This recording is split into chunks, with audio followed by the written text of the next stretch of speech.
Maya Boucher is gone for 8, and the Vipers lose their second wicket. Caught by Holly Armitage off the bowling of Katie Levick, and the Vipers are 60. I can't read the scoreboard. Sit there, 70 for 2. Yeah, in Vipers terms, I think that's another soft dismissal, really, Robbie. Again, sort of not hit with conviction, but like you say, most importantly, not kept on the ground. So always a risky shot there to the tall Holly Armitage, patrolling the cover region. It was one of those dismissals that you assume that she's smashed it into the ground. It looked like it was a bump ball, but it wasn't. She literally met it on the half volley, and it was straight into the hands of Holly Armitage. Who's taken a good catch. It was hit firmly, but pretty much straight at her. It would have been disappointing if she'd put it down. It does bring even more experience to the crease, though, as Georgia Elwis joins Danny Wyatt in the middle. Scored some runs against the Diamonds last year in the Rachel Hayhoe Flint Trophy. 84 not out in one of the group games. And of course, the Vipers went on to win that competition, and they beat the Diamonds in the final for the second year running. So, Diamonds very much looking to get their own back against the Vipers. Here is Levick, and Georgia Elwis, I should say, is cutting that out towards the fielder at deep cover. She'll come through for a single. She's off the mark. Wicket taking over for the Vipers then. 9 gone. They are 7-1-2. So back to the castle, would you stay there, Robbie? Because I know a lot of very famous cricketers have bottled it. Lumley Castle. Famous cricketers have bottled. There was something with the Australian team, wasn't there? I think there was an Ashes match here, and I think a few of them didn't fancy staying there. I don't think...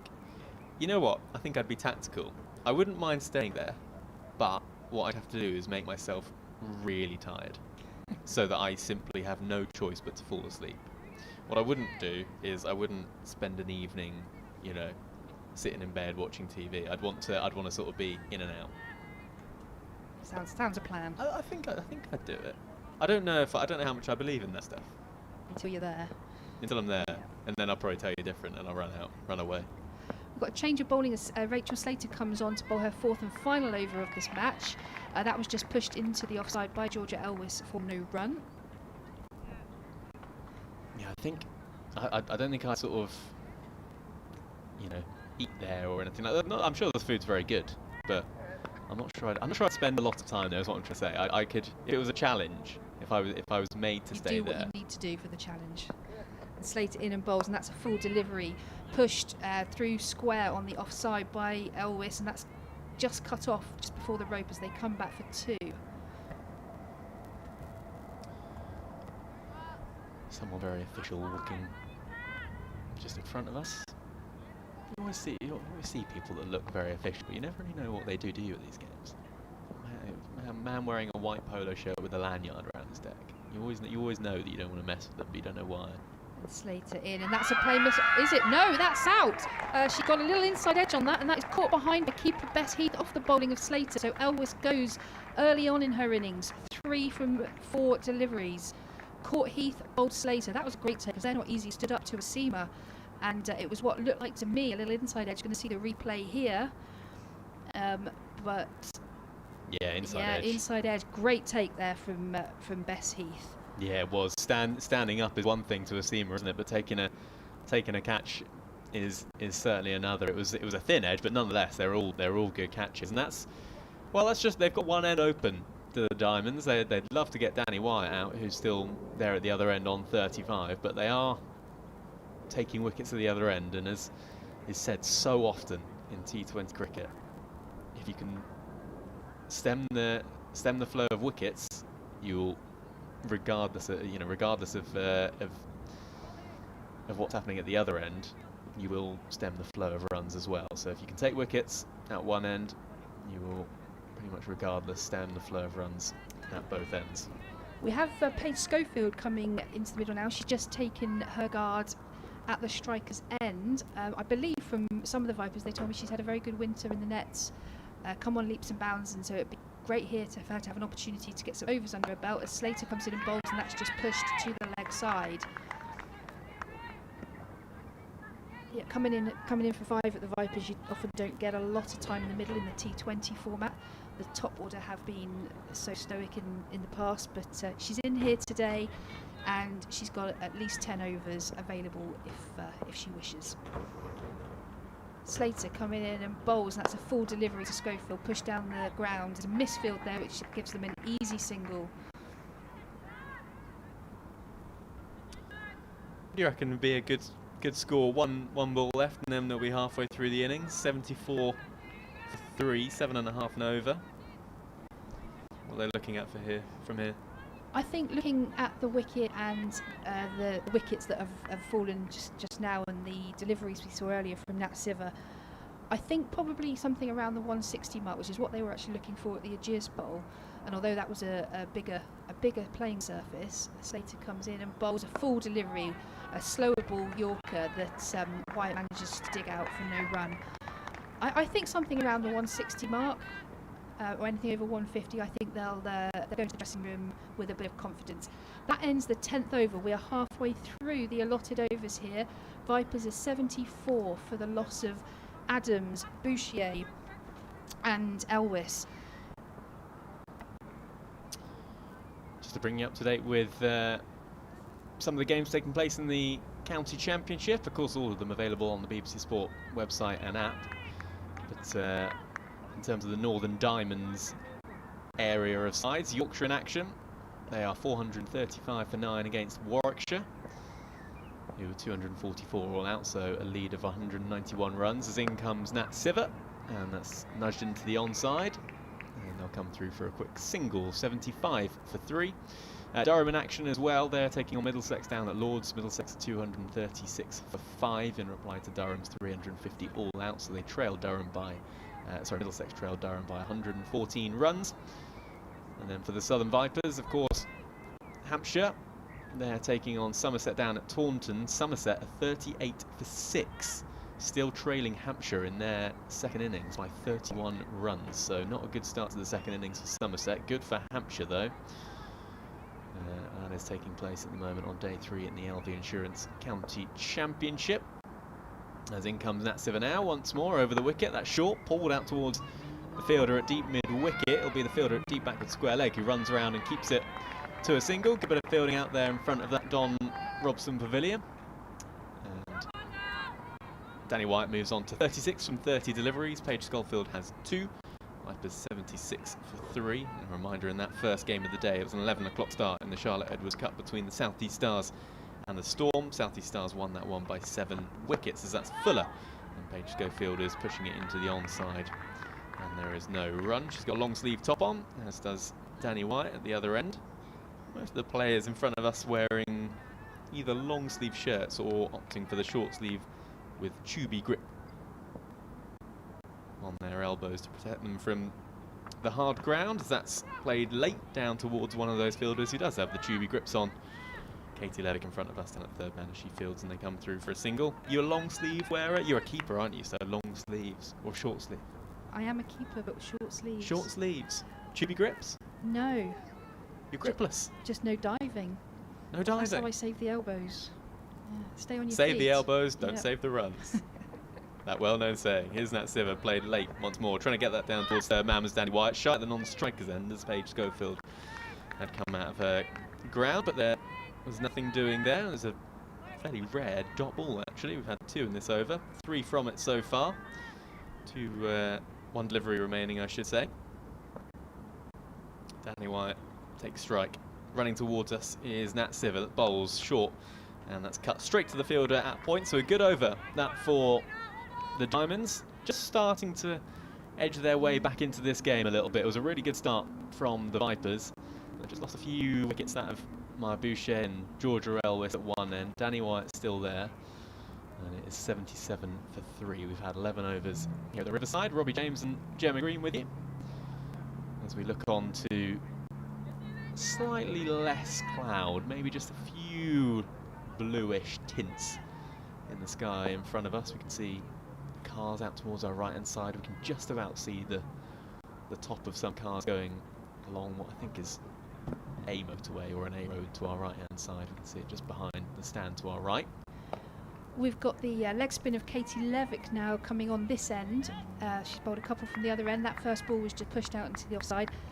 She's one of those leg spinners. She really gives it a rip. You can really see the effort going through her wrist in the wrist spin as she rips it there. It's pitched up to Schofield, who just pushes that into the ring. It's almost a run out as she went for a run and was sent back, but no dramas in the end as the keeper is replacing the bails she just knocked off. Seen a couple between these two batters now, a couple of calls and back and forths a little bit. Don't want to run out at this stage. In comes Levy. That's a shorter ball, and that's bowled her. That's through the gate. That's through the gate off Schofield. She looked to play that onto the leg side. It was not the most aesthetically pleasing shot. It was a bit of a swipe, if I'm honest. But Katie Levick there bowled her. The off stump is almost out of the ground, and Schofield also perishes for 3. Bowled Levick. Yeah, I mean, it's maybe kept a fraction low, but I think when you look at that on the replay, that's a ball that Paige Schofield should have been on the front foot driving out towards the fielder at long off, not going back to and trying to hit into the leg side. It was too full and definitely too straight to be playing that kind of shot to, and I think you use that term soft dismissal. We maybe saw it a little bit from Georgia Adams, just nudging on into the leg side and nudging it straight to the fielder. We saw Maya Boucher as well, just essentially smacking a half volley straight to the fielder at extra cover, and now that from Paige Schofield. Be frustrated with that, I think, the Vipers. I think they will. We say every time what a depth in squad they have, both with bat and ball, but because of their, like we say, their strong top order, the middle to lower order don't always get that much opportunity, and Freya Kemp's just come out to the middle. What a start she's had. She made her debut this year after being injured for most of the last sort of year or so. She's in the middle now facing Katie Levick, left-hander of Freya Kemp, and she just pushes that into the offside. So although on paper there is a lot of depth, they don't have a lot of experience out in the middle in this competition. So it will be down to them now. We've got Danny Wyatt still at the other end to hopefully hold things together as that's pitched up, and Freya Kemp's had a swing at that over long on. It will just be a single because Catherine Brunt's down there doing the fielding. And that is the question now for Danny Wyatt, isn't it? Does she, the Vipers only 4 down, they don't need to panic, but the question now is, does she keep her foot on the gas, or does she just rotate strike at the other end and try and get to, I don't know, 15 overs and have 40 or 50 to her name? Levick in, and that's a Yorker that Danny tried to sort of push down the ground, but actually got an edge, and it went down to short third man for a single. That ends in the over, the wicket taking over of Katie Levick, and the Vipers are 79 for 4 of 12. We have the most sunshine that we've seen all day here at the Riverside, just starting to peek through the clouds now, and the Vipers very much hoping that their innings that's just taken a little bit of a they probably started that power play in 4th, 5th gear, didn't they? And they just had to rein it in and go back into 3rd and into 2nd. They'll just be hoping that they can cruise, to continue with that analogy, for a little longer, and then eventually try and maybe get it into the 15th, 16th over with a few wickets in hand, maybe not more than 5 or 6 down, and then try and put on a charge for those final 4 or 5 overs or so. We're going to see a bowling change at the far end. We're going to see Eve Kaslovic, aren't we? We are, and with Kemp on Wednesday, we saw Kemp and Dean put on. They've got 20 odd each, not out at the end. Some good hitting, but some really, really good running as well. So hopefully, with the pace of Danny Wyatt and Kemp out there, they will be able to keep that scoreboard ticking over. Kaslovic the bowl, right arm off spin then over the wicket, and Danny Wyatt is nudging that into the onside, and they'll come through for a single. It's 80 for 4, and we are in the 13th over. Danny Wyatt has 38, Kemp has 1, and this will be an interesting battle now as the ball's going to be moving away from the left-handed Freya Kemp. They send out 3 fielders on the leg side. There's a deep backward square leg, a deep mid-wicket, and a long on. Long off is out as well. No one else out, of course, on the offside. So just trying to tempt Freya Kemp maybe here to try and give herself some room and whack this ball through the offside. I imagine it's going to be a straight line. It's going to be a full bunger from Kaslovic, which Kemp just whacks down towards long off, and they'll come through for a single.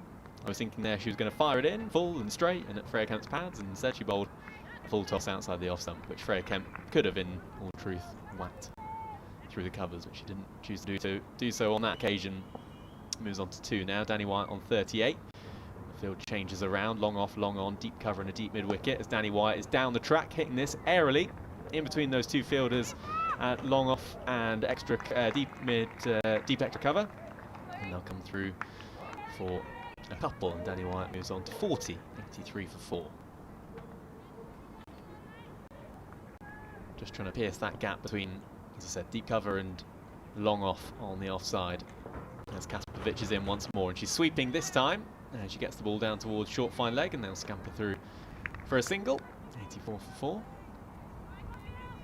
I think I've said a few times about the Vipers' soft dismissals. I think we've got to give a bit of credit back to Northern Diamonds, who at the start of the innings were bowling with a bit of width, not as straight as you like, but they've pulled that back and bowling much better disciplines in these later overs. Round the wicket is Kaspovic to the left-handed Kemp, and she smashes that down towards long on for a single. Yeah, they've certainly been more disciplined, haven't they, with their lines and lengths. Obviously helps when you've got 4 fielders out also. Yeah, they were just giving Georgia Adams right at the start that opportunity to just throw her hands and through the ball and get sort of herself set, but yeah, it's been a lot better in these last 6 or 7 overs or so. Final ball of the 13th over then. Danny Wyatt advancing down the track, and she's hit that hard, straight. Is it going to beat the fielder at long on? No, she does well, running towards her left-hand side. Keeps it just 2. Chance of a run out of the non-strikers end, but Freya Kemp has made her ground. Well, considering how hard Danny Wyatt hit that, the fielder at long on did very well to cut around and keep it to 2. So end of the over then, 13 gone here at the Riverside. The Vipers 87 for 4 after they won the toss and elected to bat. The Vipers 2 from 2 in this competition in the Charlotte Edwards Cup. And the Northern Diamonds, last year's finalist in this competition, after knocking out the Vipers at the Ageas Bowl in the semi-final. Northern Diamonds looking to go 1 better and win this competition this year, and of course the Vipers very much looking to go 2 better, get themselves to that final and win it for their head coach Charlotte Edwards.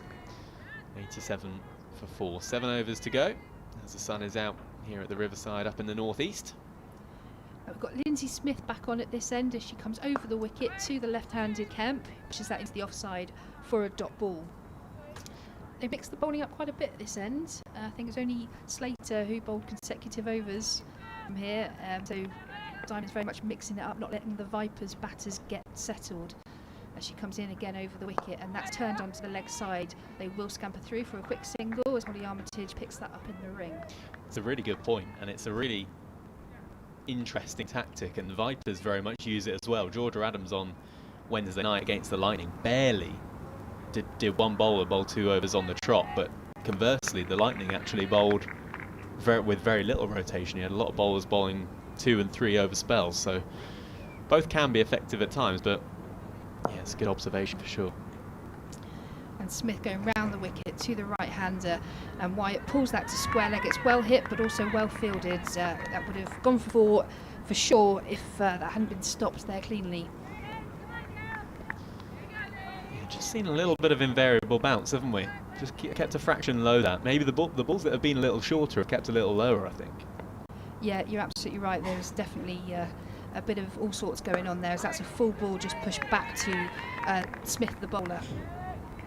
As I say, Vipers will be interested in that as this innings comes to an end, and they're not going to have to bat on it for much longer. That's pulled away onto the leg side. Again, it's hit well, but there is a fielder out there.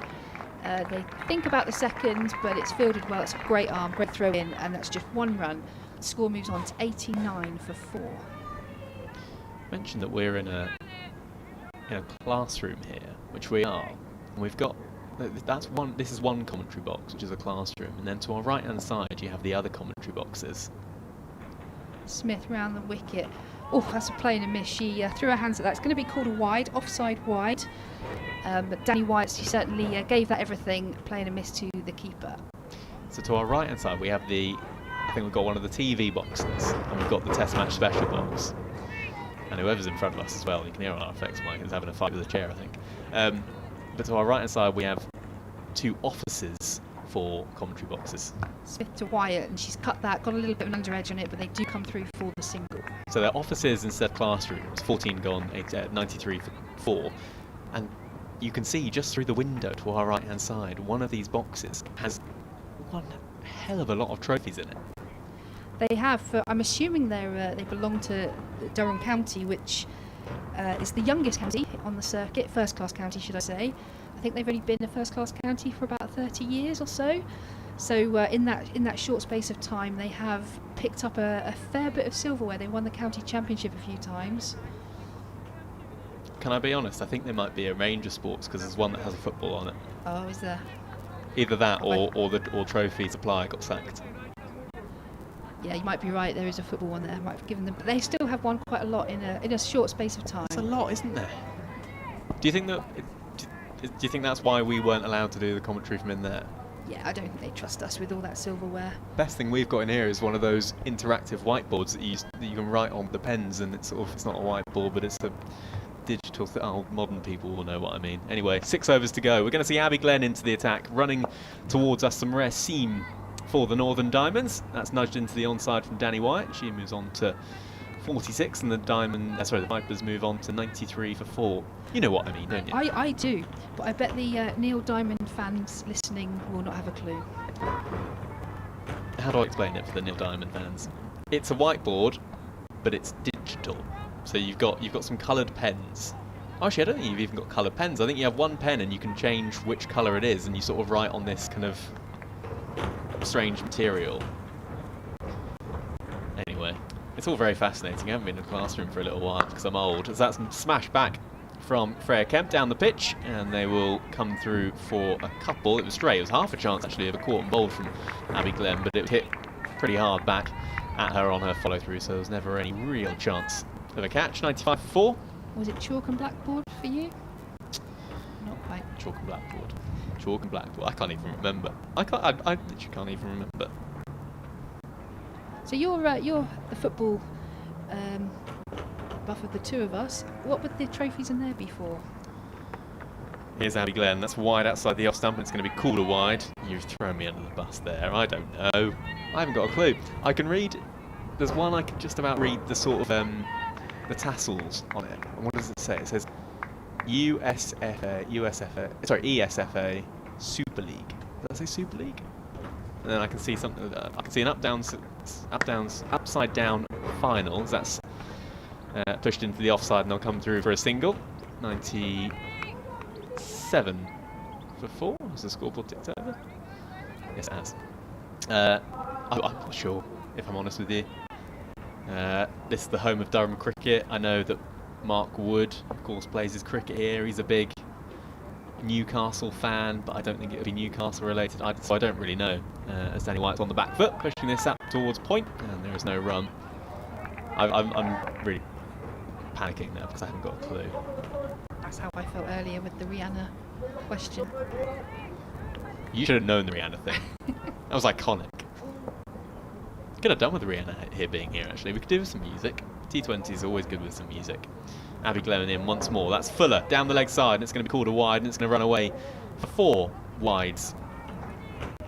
And that moves the total on for the Vipers past the 100 mark. So in the 15th over, they are now 101 for 4. 14.4 overs gone. And they'll be targeting, do you reckon, 140, 150? Yeah, I said 160 a little earlier on. That's a couple of wickets ago. I think 10 and over from here might be a bit of a stretch. So yeah, I think about 140 from this position. Full once more, and Danny Wyatt's hitting this down towards the fielder at long on, and they'll come back for a single. They're going to have to get a hurry on here though, and they do get back for 2. Danny Wyatt moves on to 48, and the score now for the Vipers 104 for 2. Almost hit that too well, Danny Wyatt. Did well to get back for 2 in the end. She's got 48 from 42 deliveries. Freya Kemp at the other end has 8. As in is Abby Glenn, and that's pulled out towards the fielder at deep mid wicket and gone. Well, Danny Wyatt falls. She's battered the whole innings so far for the Vipers, and that was there. To be fair, it was there. It was short. little bit of width on offer to be pulled out towards that left hand, the onside, the leg side, and the fielder out at D mid-wicket. Nat Siver it was, running in, took a really good catch actually, down by her ankle. She had to sort of dive forwards and slightly to her right hand side, and Danny Wyatt, she looks frustrated with herself as she walks off the pitch now, gloves in one hand, her bat in her left hand, gloves in her right hand, and she's gone 48 from 43 deliveries, and the Vipers lose another wicket. They're 104-5. Yeah, I don't think she did much wrong there other than find the fielder. It was the right shot. It was, you've got to make most of these looser deliveries that are on offer, but unfortunately a couple of yards either side of Siver, and she would have been probably raising her bat for the 50, but she found the hands of Siver, so she is on her way back now. And now for the Diamonds, two ends open as such. Yes, Freya Kemper's faced 10 deliveries, but she's only got 8 to her name. You maybe be pushing it a little bit to say that she's the set batter, but so there's maybe two ends open now for the Diamonds. They've got themselves back into this game. 5 down now, the Vipers. 5 overs to go, 15 gone, 104 for 5, and Nancy Harmon is the new batter in. She had a difficult game, did Nancy Harmon on Wednesday. She dropped a catch, didn't she, and then bowled 1 over for 11. So she'll be looking to try and find some form in this competition. She's at the non-strikers end. Yeah, she comes into this Vipers side as a leg spinning all rounder, but like you say, she only bowled 1 over and didn't bat on Wednesday. So we haven't seen a lot of her yet.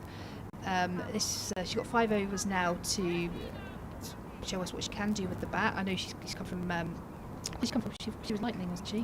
Originally. She was, but she played for the Trent Rockets in the 100 last year. Siver now on to bowl from here, and that's whipped into the leg side by Kemp for a single. So she's got 100 experience. And I think that's something that is more and more as the seasons go on, and we see more 100 cricket is going to count for more. I think having that experience playing in the 100 from Sussex. Siver's just changing her field round as the batters have crossed, and we've now got the right-handed Harmon on strike. So she's just tinkering a little bit with her infielders, making sure everything's as she wants it, as she starts her run up for her second delivery of this over. Into Harmon, bowls, good length ball, just pushed back to her, no run. Yeah, you're right, it was the Lightning that she played for from 2020 to 2021. Sussex, Leicestershire. Now back at Sussex as well, that's her county. Born in Worthing. Siver over the wicket, shorter ball, pushed into the offside. They come through for a quick single. Dot balls now, really gold dust for the Diamonds. Looking to try and restrict the Vipers to, well, what would you be happy with if you're the Diamonds from here? 106 for 5. I would say 125. Anything this side of 125, Diamonds will go in very happy. That's whipped through the leg side. They run one. There was a little hesitation for the second, but it was the right call in the end as they got back quite comfortably. Yeah, you'd certainly be happy with 125 from here. 4.2 overs remaining, 26 balls. They'd be very happy. They only conceded about 17 runs from here on. Siver now round the wicket to the left-hander, who hoiks that onto the left leg side. There is a fielder there at mid-wicket, just the one on offer.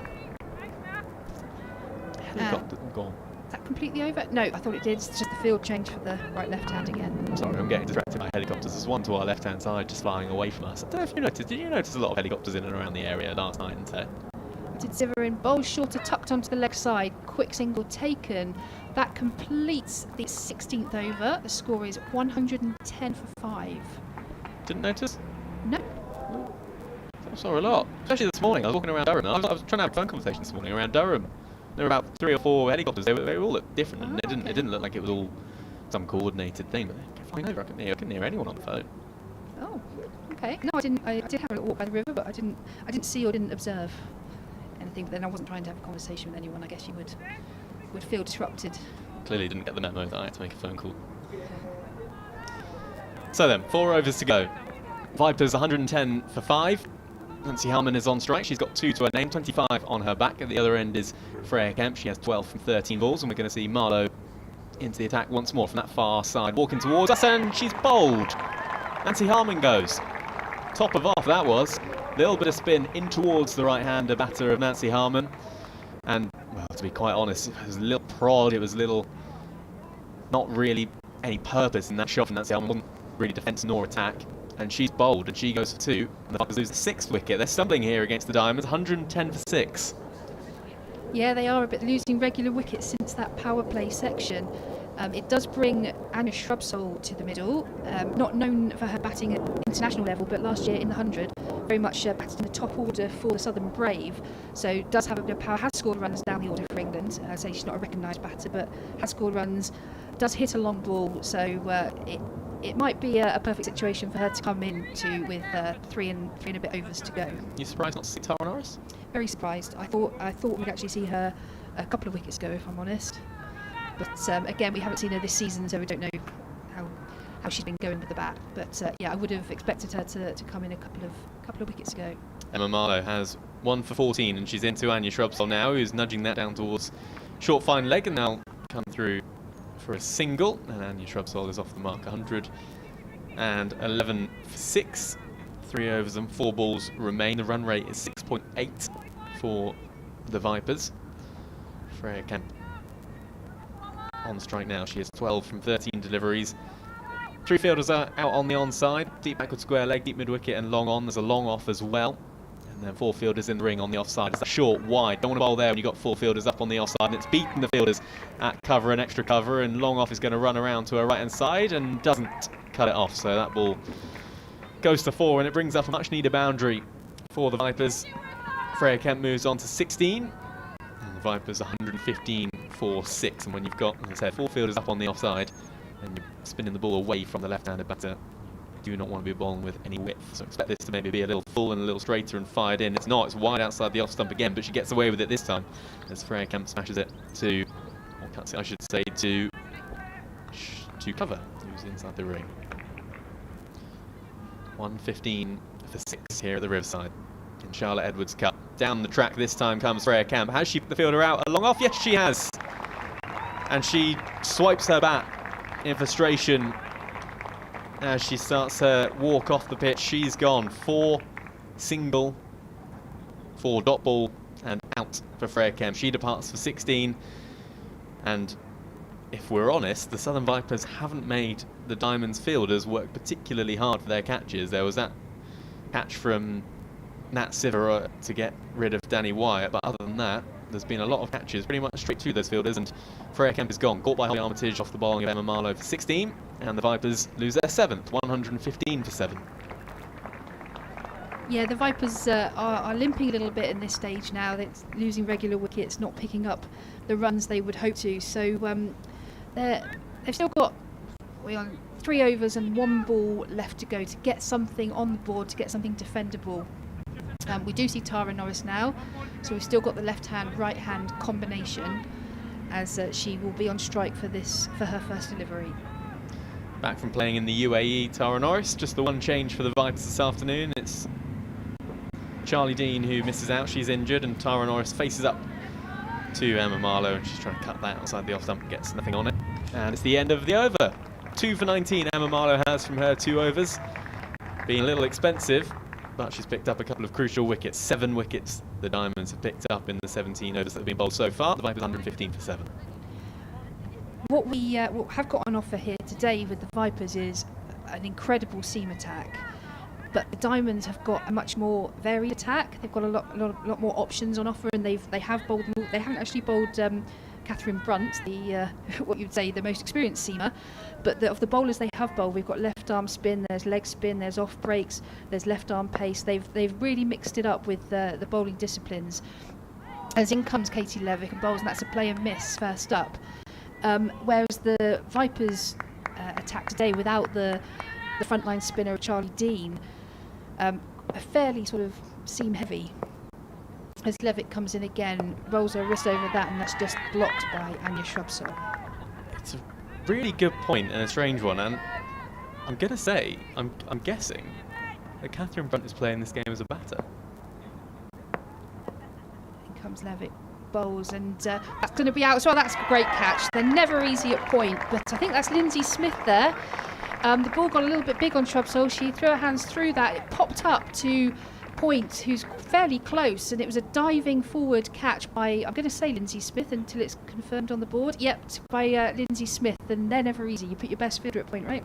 You've got good eyes, Gemma. Yeah, really good catch from Lindsay Smith. Again, Anya Shropshire just maybe not fully committing to that shot. There is a little bit of spin on offer here, and I think, to be fair, looking at the replay, that is what's done for her. It's just spun a little further than she was expecting, and it is essentially just a really thick edge, isn't it, out towards the fielder at backward point. But like you said, a really good catch, and the Vipers here are in serious danger of being bowled out after losing 1 wicket in the power play. Yep, they are. It's been regular wickets throughout this middle portion of their innings, and they've never really, since the opening partnership of, I think it was 40, and then the first wicket partnership, second wicket partnership was 30, so they had a couple of good starts, and since then they just haven't been able to put those pairings together to get sort of consistent runs on the board. So we've got Carla Rudd, who's been the keeper in the Vipers side since the day dot, but very, very rarely see her out there in the middle with the bat. She bats very low down the order as the keeper, and we don't see her out in the middle that often. So she'll be on strike now to Katie Levick, who's in her fourth and final over. She comes in and bowls over the wicket. Roll her wrists over that, genuine leg spin, and the first thing Rudd tried to do was play that through the leg side, but play and miss outside off stump. 3 fielders out on the onside. And into Levick bowls, and that's swept. It's aerial, but it's safe as they come through for a single, swept out deep square leg. And Katie Levick has 1 ball left in her spell, and a phenomenal spell it's been so far. With this 1 ball to go, she's taken 4 for 15, and 4 for is the T20 equivalent of 5 for, isn't it? It certainly is, and you really want to finish this one off well, and if she could get 5, she'd be delighted. You want to finish on a good note. 4 for 15 so far. So coming over the wicket for her final delivery of today. It's pitched up, and there's a big shout for LBW, and it's given. She picks up a fifer. She gets the wicket of Tara Norris. Tara Norris goes without scoring, and that is 5 wickets for Katie Levick, and you don't see that often in T20. You've got to give her so much credit, because like you said, and you made a really good point earlier on, that she's really tried to spin the ball. She's put some rev on the ball, and this pitch is spinning. It is offering a little bit for the spinners, and we mentioned such a spin-heavy attack for the Diamonds, and that delivery, I mean, oof. I think if you're a Vipers fan, that's maybe going down the leg side a fraction, but I think if you're a Diamonds fan, you're probably saying, yeah, I think that's pretty out. It was certainly full, certainly a little bit of spin into Tara Norris, but she's gone for no score. 116 for 9, the Vipers. Well, they're choking here. There's no other way of describing it, really. Such a good start. 51 for 1 it was after the power play, the first 6 overs. And well bowled Katie Levick. 4 overs, 5 for 15 for her. So she's had a good day out. 4 for 22 on Wednesday as well against the Thunder. So having a really good start to the Charlotte Edwards Cup. As a pro-contracted player now by the ECB. She received that in October last year.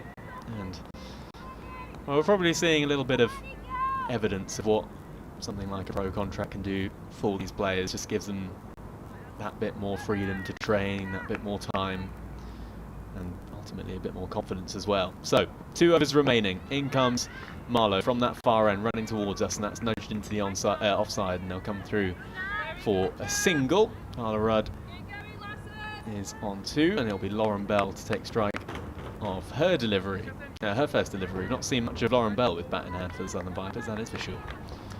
No, and there's rarely an ideal time to come out at number 11, but this is far, far from ideal.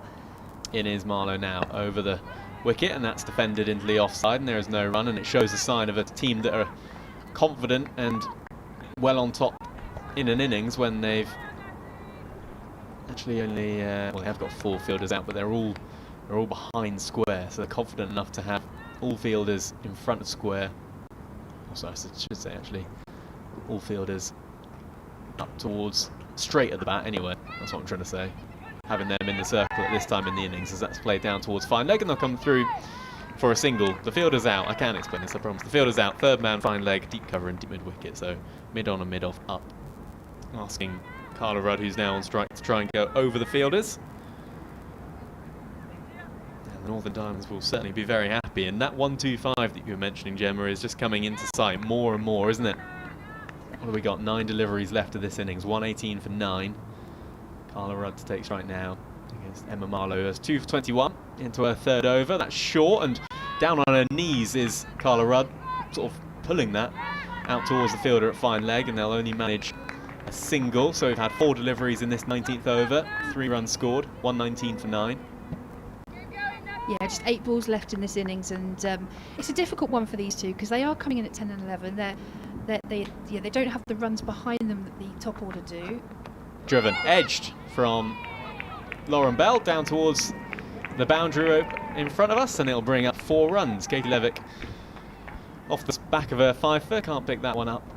Third man, so a much needed boundary. They'll take them however they come. 123 for 9. So they're sort of in limbo of wanting to make sure they take all the deliveries that are on offer. They've obviously got no backup, no wickets left to come, but at the same time they do need to keep the runs coming.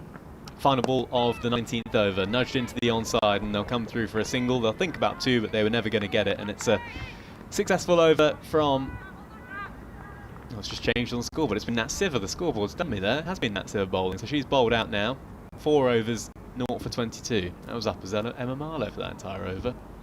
And being gullible, I didn't bother to actually look at the bowler, I just looked at the scoreboard to help me out. Anyway, Nat Siver's done. 4 overs, 0 for 22. 19 overs gone. Vipers 124 for 9. Yep, just 6 deliveries left in this innings for Vipers to claw back something that gives them something to bowl at, something defendable. And we've got Lindsay Smith to finish the bowling for Northern Diamonds. She'll be bowling her 4th and obviously final over. She comes in round the wicket and bowls, and that's a fullish ball, and that's driven by Lauren Bell. It's driven nicely. It just gets past the fielder at point. She took the pace off it, and they come through for a single. I think 120 in T20 is very much that run a ball. That's one thing to get past, isn't it? So in comes Smith again, bowls. That's a shorter ball, and Rudd tries to pull that but doesn't really get hold of it, and it goes back to the bowler. Just showing it my phone. Best bowling figures ever against the Vipers, those for Katie Levick. Beats Catherine Brunt's 5 for 26. The Yorkshire Diamonds back in 2018. That was another ball that kept very, very low. It was pulled onto the leg side. There could be a run out here, and there is. They won't finish the innings as they're run out off the 4th ball, coming back for the 2nd.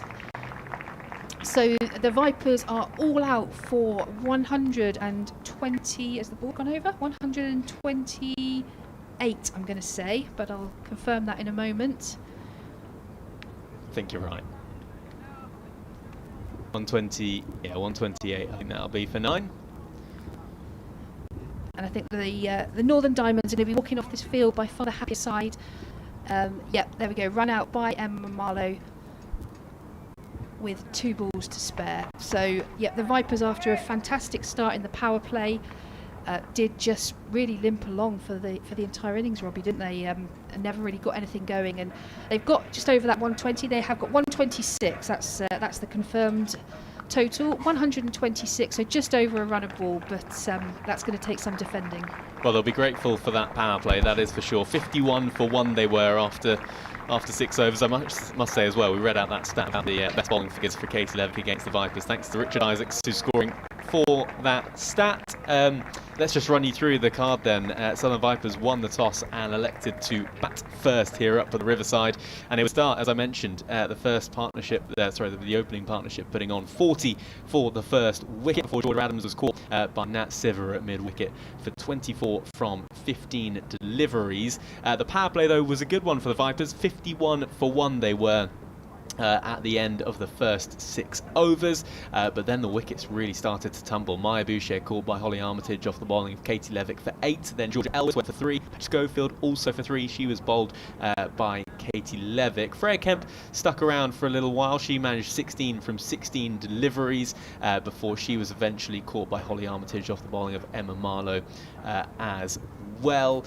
And we saw Danny Wyatt, she was very much keeping the innings together for the Vipers. She got 48 from 43 deliveries before she eventually fell. She was the 5th wicket to fall for the Vipers. She fell for 48 to leave them at that stage 104 for 5. And then the wickets continued to tumble. Nancy Harman for 2.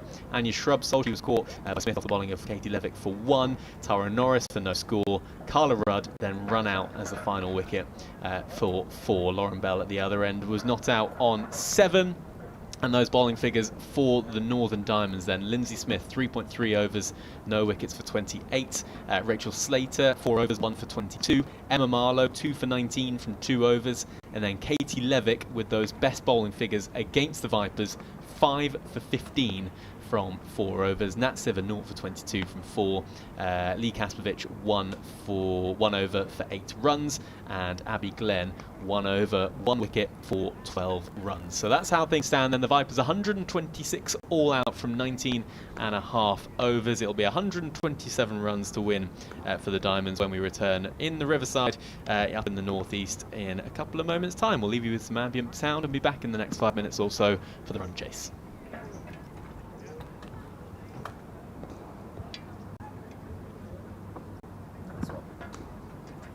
Lovely stuff. Yeah.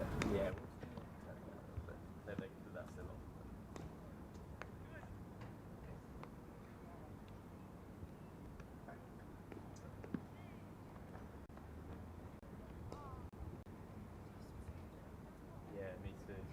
Me too.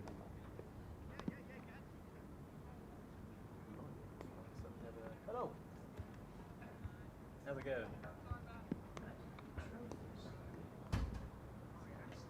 Oh, the trophies. You're going to give us insight. The trophies. They are on part view, are they?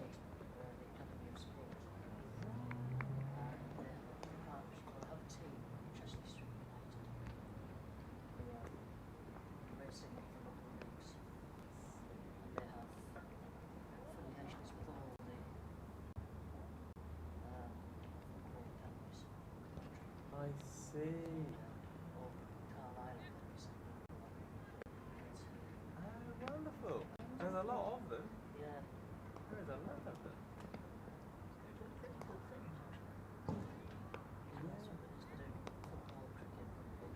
I see.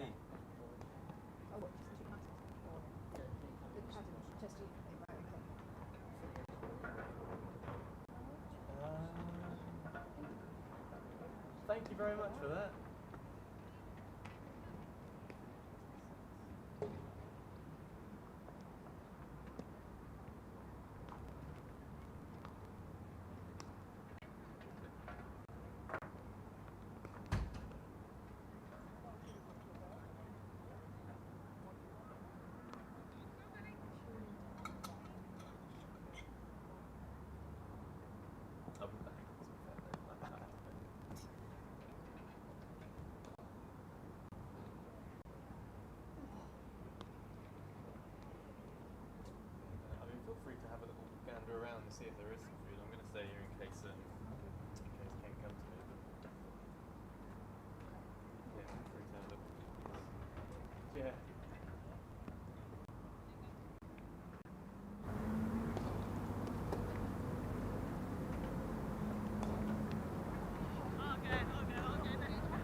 Well, welcome back to the Riverside for the second half of this Charlotte Edwards Cup match between the Southern Vipers and the Northern Diamonds. As the Southern Vipers take to the field, they are trying to defend 126 that they posted in the first innings. They won the toss and elected to bat first. They got off to a good start as well. 51 for 1 they were from the first 6 overs, but then came the stutter for them. It was only really Danny Wyatt who could stick around. She made 48 from 43 deliveries.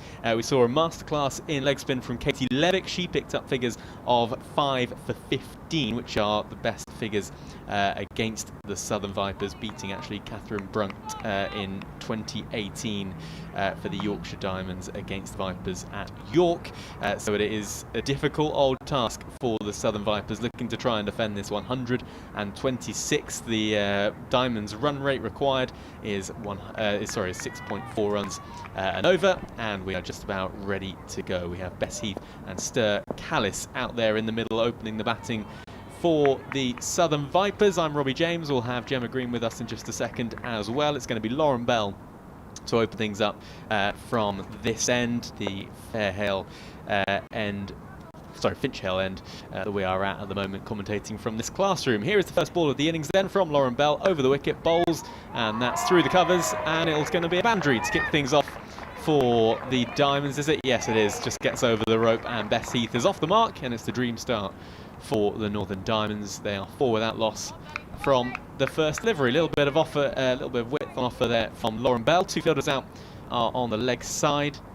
They are Paige Schofield out a deep mid-wicket, and there's a fine leg back as well. Once more, we're under sort of white cloud here at the Riverside. A few darker clouds to our right-hand side towards Lumley Castle, but we are looking okay as things stand. Weather-wise, that is for sure, as that's pulled out into the leg side. And does that dissect those 2 fielders? Yes, it does. So, deep backward square leg and fine leg, straight in between both of them. And it is 2 boundaries, 2 fours to get things underway. The Diamonds 2 balls down, 8 without loss, 119 to win. Gemma Green, welcome back. You've had a few minutes to walk around and try and find some food, which has been unsuccessful. Are you any more optimistic for the Vipers? Yeah, I did try and find some, Robbie, but I couldn't get there. It was too far. There was a bar here called Sticky Wicket, but it was a little bit too far, and you don't get a big break in these games. So I turned around, came back to be here with you for the start of this innings. Third ball of the second innings. Lauren Bell, tall, running away from us, and it's going to be 3 on the bounce. Cut between point and third man for 4. So we've seen a drive through the covers for 4. We've seen a pull shot between the 2 fielders out on the leg side for 4.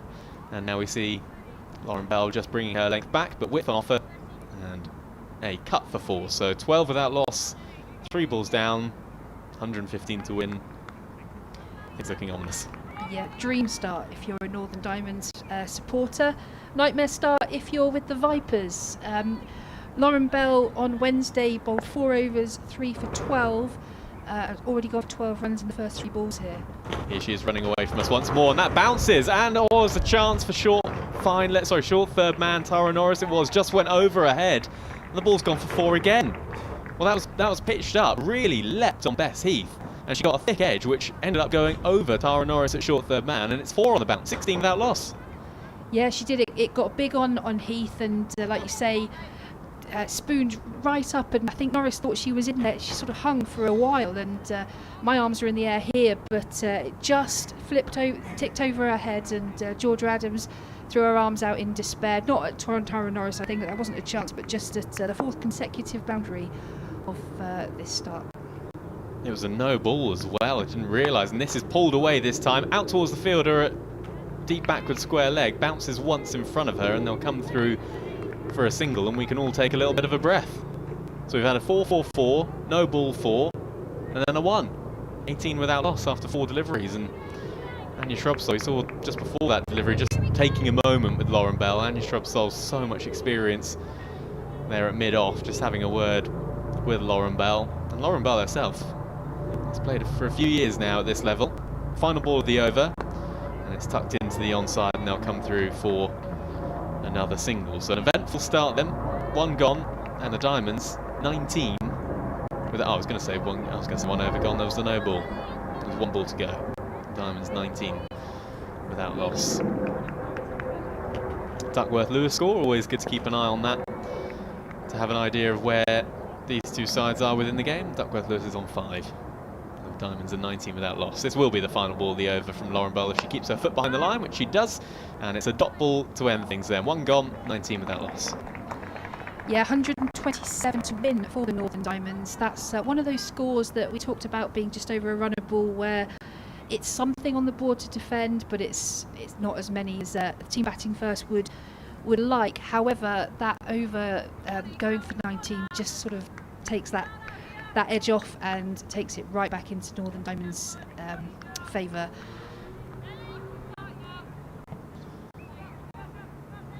It was after such a good start as well for the Vipers in the power play. They were 51 for 1, but I tell you what, it might well be 1, and it might well go 1 better, the Northern Diamonds in this power play, given it's 19 from the first over.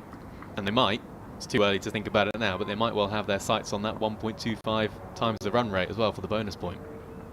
Yep, you're absolutely right. They will be thinking of that. There's an aborted run up from the bowler Freya Kemp coming on from the Lumley Castle end.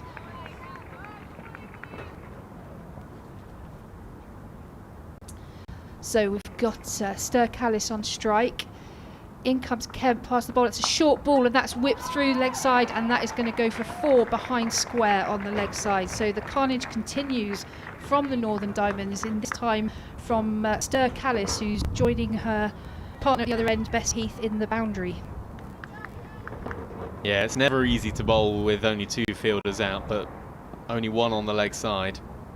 Short is probably not the way to go. Kemp again. That's a slower ball, and that it's called a wide. That was one of those that kept really, really low, but it was too wide to trouble the batsman, and she let it go through to Carla Rudd. A few bounces through to Rudd, and that's another run to their total. Plus the delivery has to be rebowled. So again, not ideal from the Vipers as Kemp turns Rudd's back in and bowls this time a fuller ball. There's a thick outside edge down to third man. Bell does the fielding down there, and right at this moment they'll take the single to calm things down.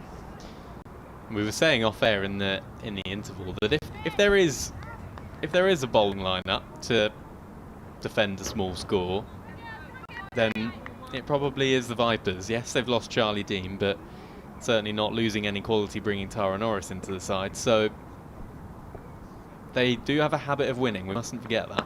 Kemp in, that's another shorter ball, just back of a length. That's tucked into the leg side for a dot ball. Yeah, I don't know if we'll see a bit of Georgia Adams today, a bit more of Nancy Harmon. Obviously, spin incredibly effective in the first innings with Katie Levitt picking up those 5 wickets. So I don't know if that will come into the minds. Obviously, pace here, pace on the ball means pace off the bats with these small boundaries as Kemp comes in again, and that's driven through the covers. It's well fielded there on the ring. And the throw comes in, backed up by Maya Bouchier. Yeah, and it's a strange concept to have a habit of winning or a habit of losing, but the Vipers have in recent times had a real habit of winning. Yes, they obviously lost, of course, in the semi-final to the Diamonds last year, but certainly the way they've started this year. And Kemp bowls in on the toes of Bess Heath, who digs that out well to stop that clattering into her stumps, and that's a dot ball, a much needed dot ball. That's 3 in a row now, and this is certainly what the Vipers need. They need to work in dot balls and wickets for the next few overs, really, to get themselves right back into this game. And they've got calm heads, of course, in that side. They've got experience, the likes of Danny Wyatt, the likes of Anya Shrubsole, Georgia Adams. And Kemp to Heath, and that's a great ball, just pushed back again. So after the boundary off the first ball and the wide, Kemp pulled that over back really well, and Diamonds are 25 for 0 off 2. And you need no other real indication that you can pull things back from the way that the Diamonds did it.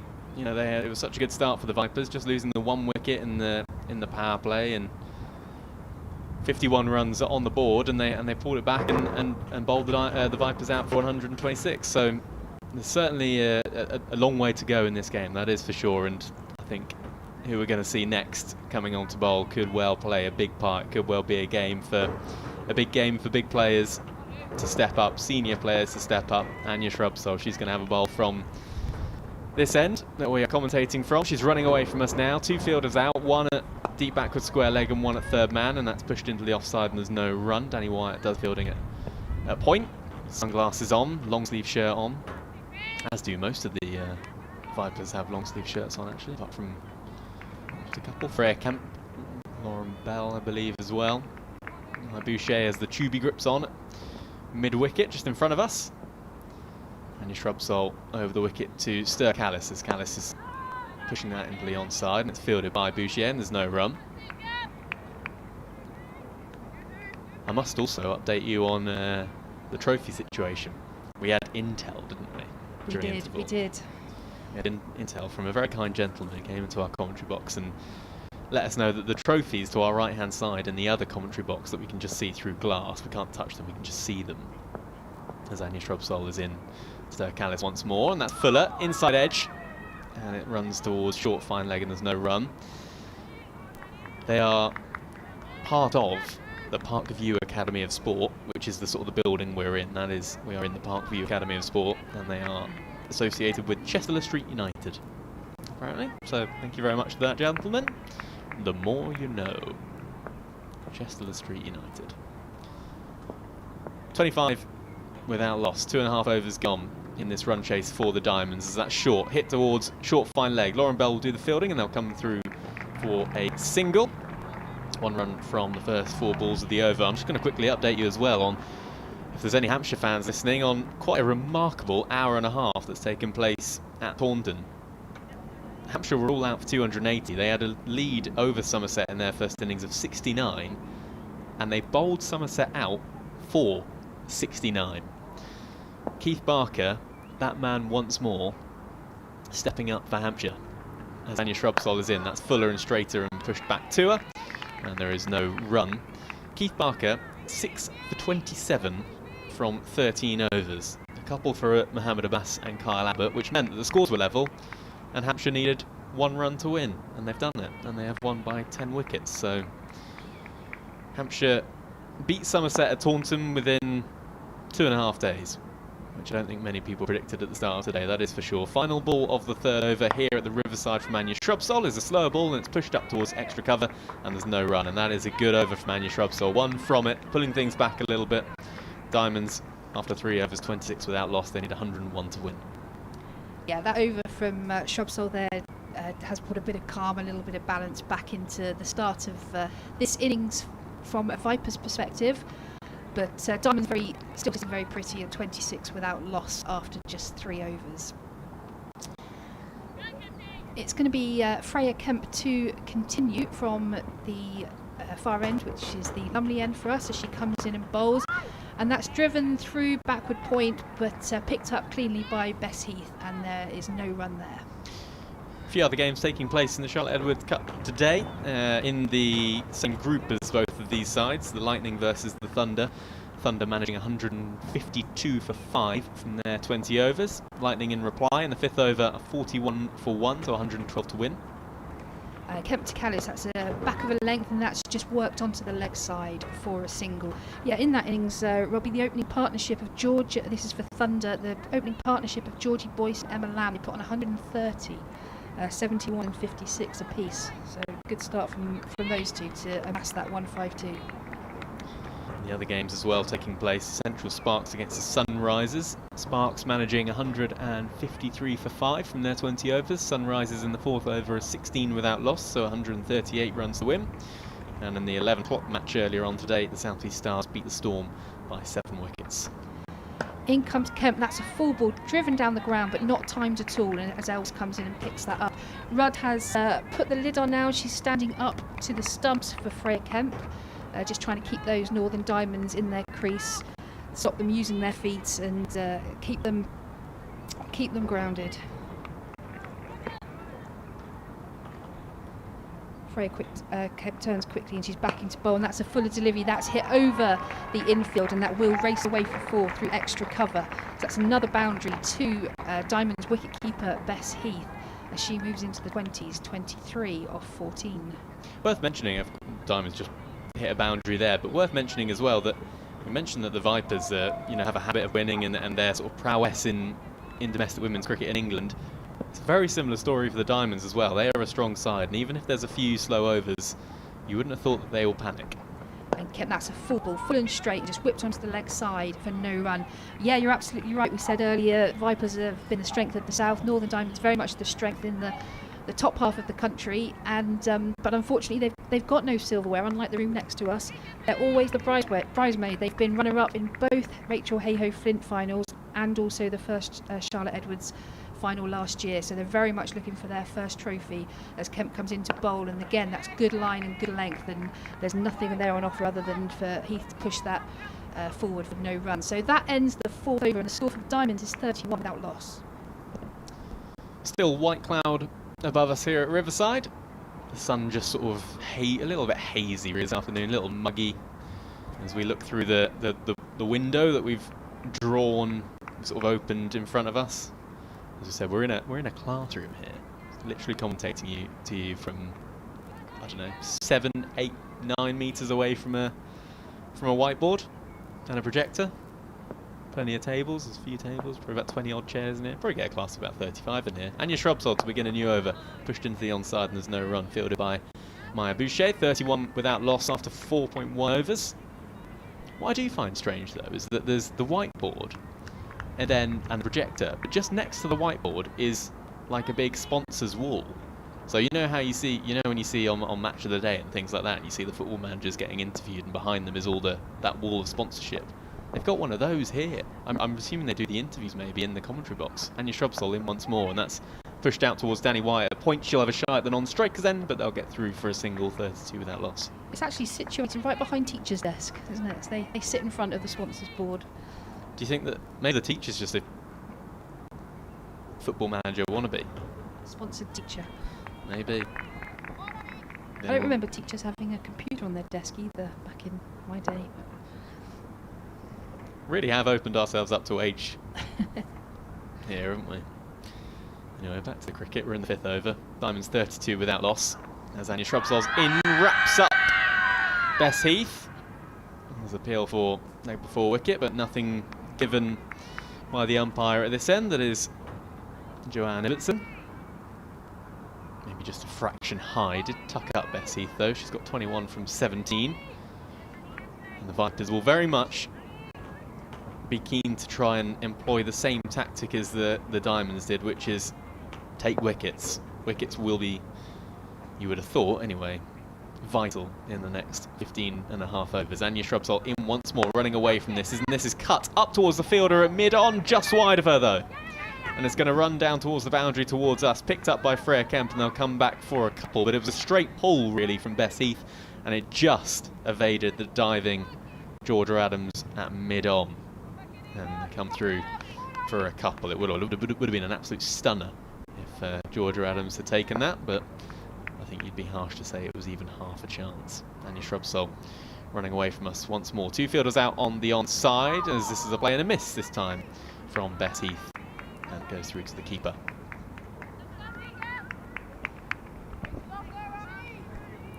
Yeah, this is just what the Vipers need from their experience signing this year of Anya Shrubsole.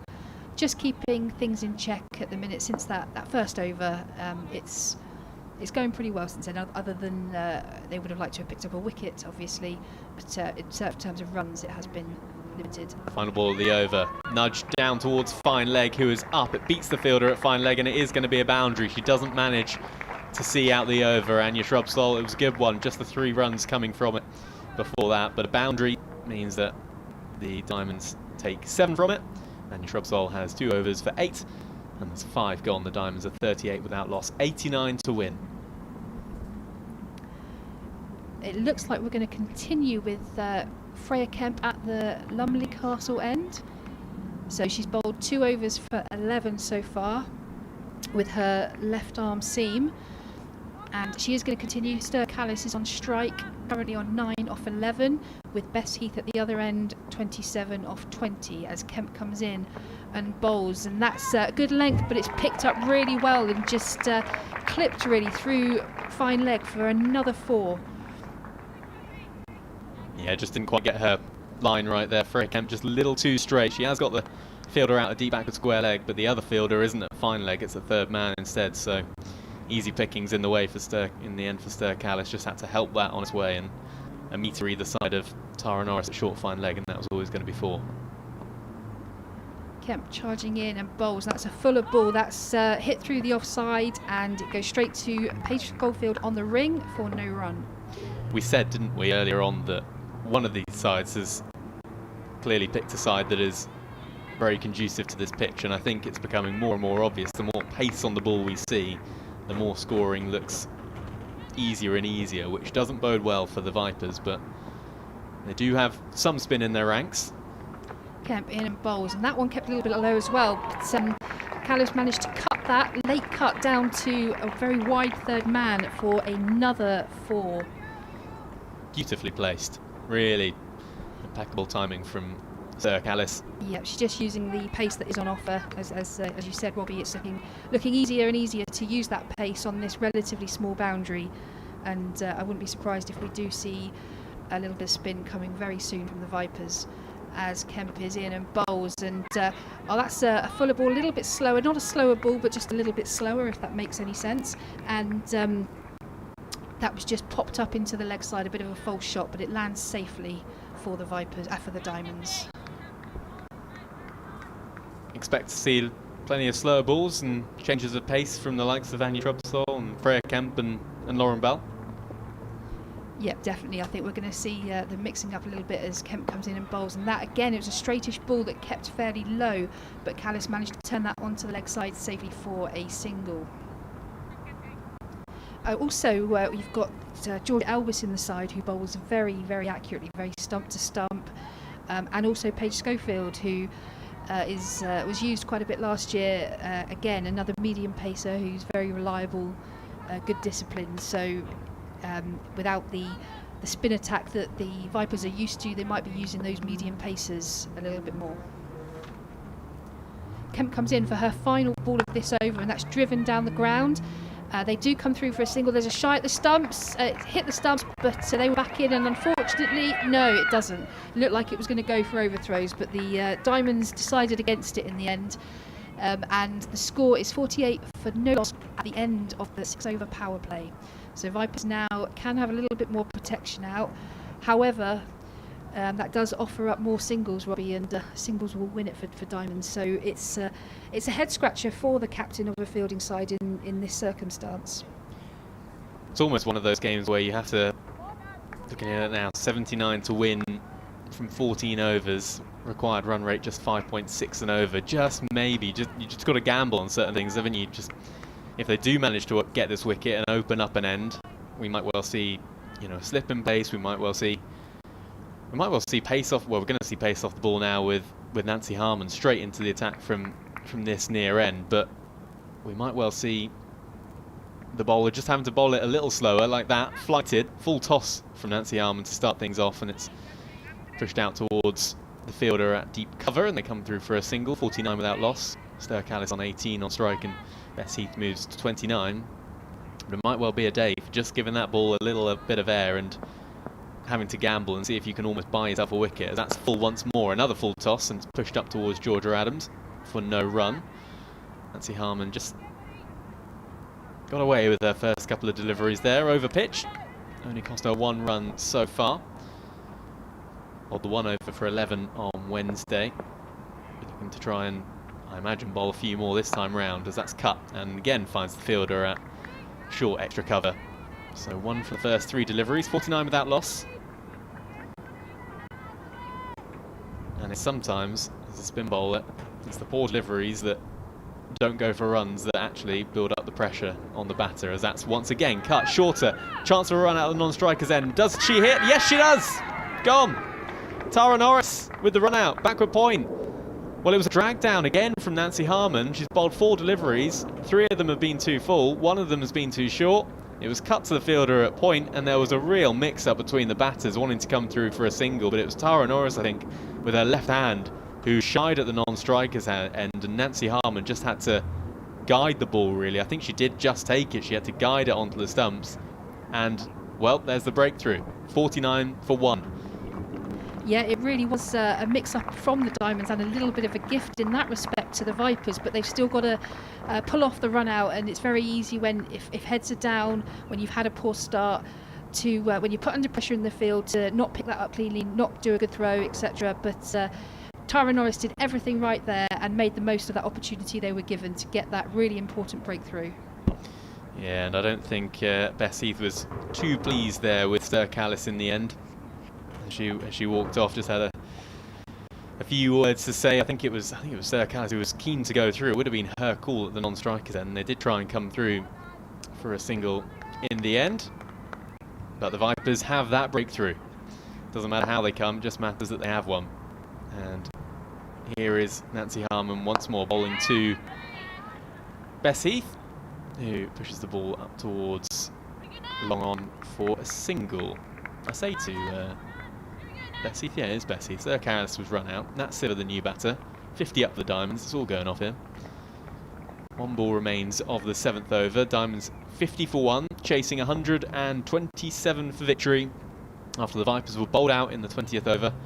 And that last delivery of the over is called a wide, so it won't be the last delivery in the end. It's wide outside the off stump. Yeah, if there's one thing from a Vipers perspective you don't want to see at this stage, it's arguably England's most informed batter coming out to the middle. And she's facing up to Nancy Harmon now. She cuts that, but it's straight to cover point, and it's a dot ball to end. So a wicket taking over for the Vipers, not for Nancy Harmon, but still just 3 runs from it. So a good one, good start for her, good start for spin in terms of the Vipers. And the Diamonds are 51 for 1. We've had 7 overs.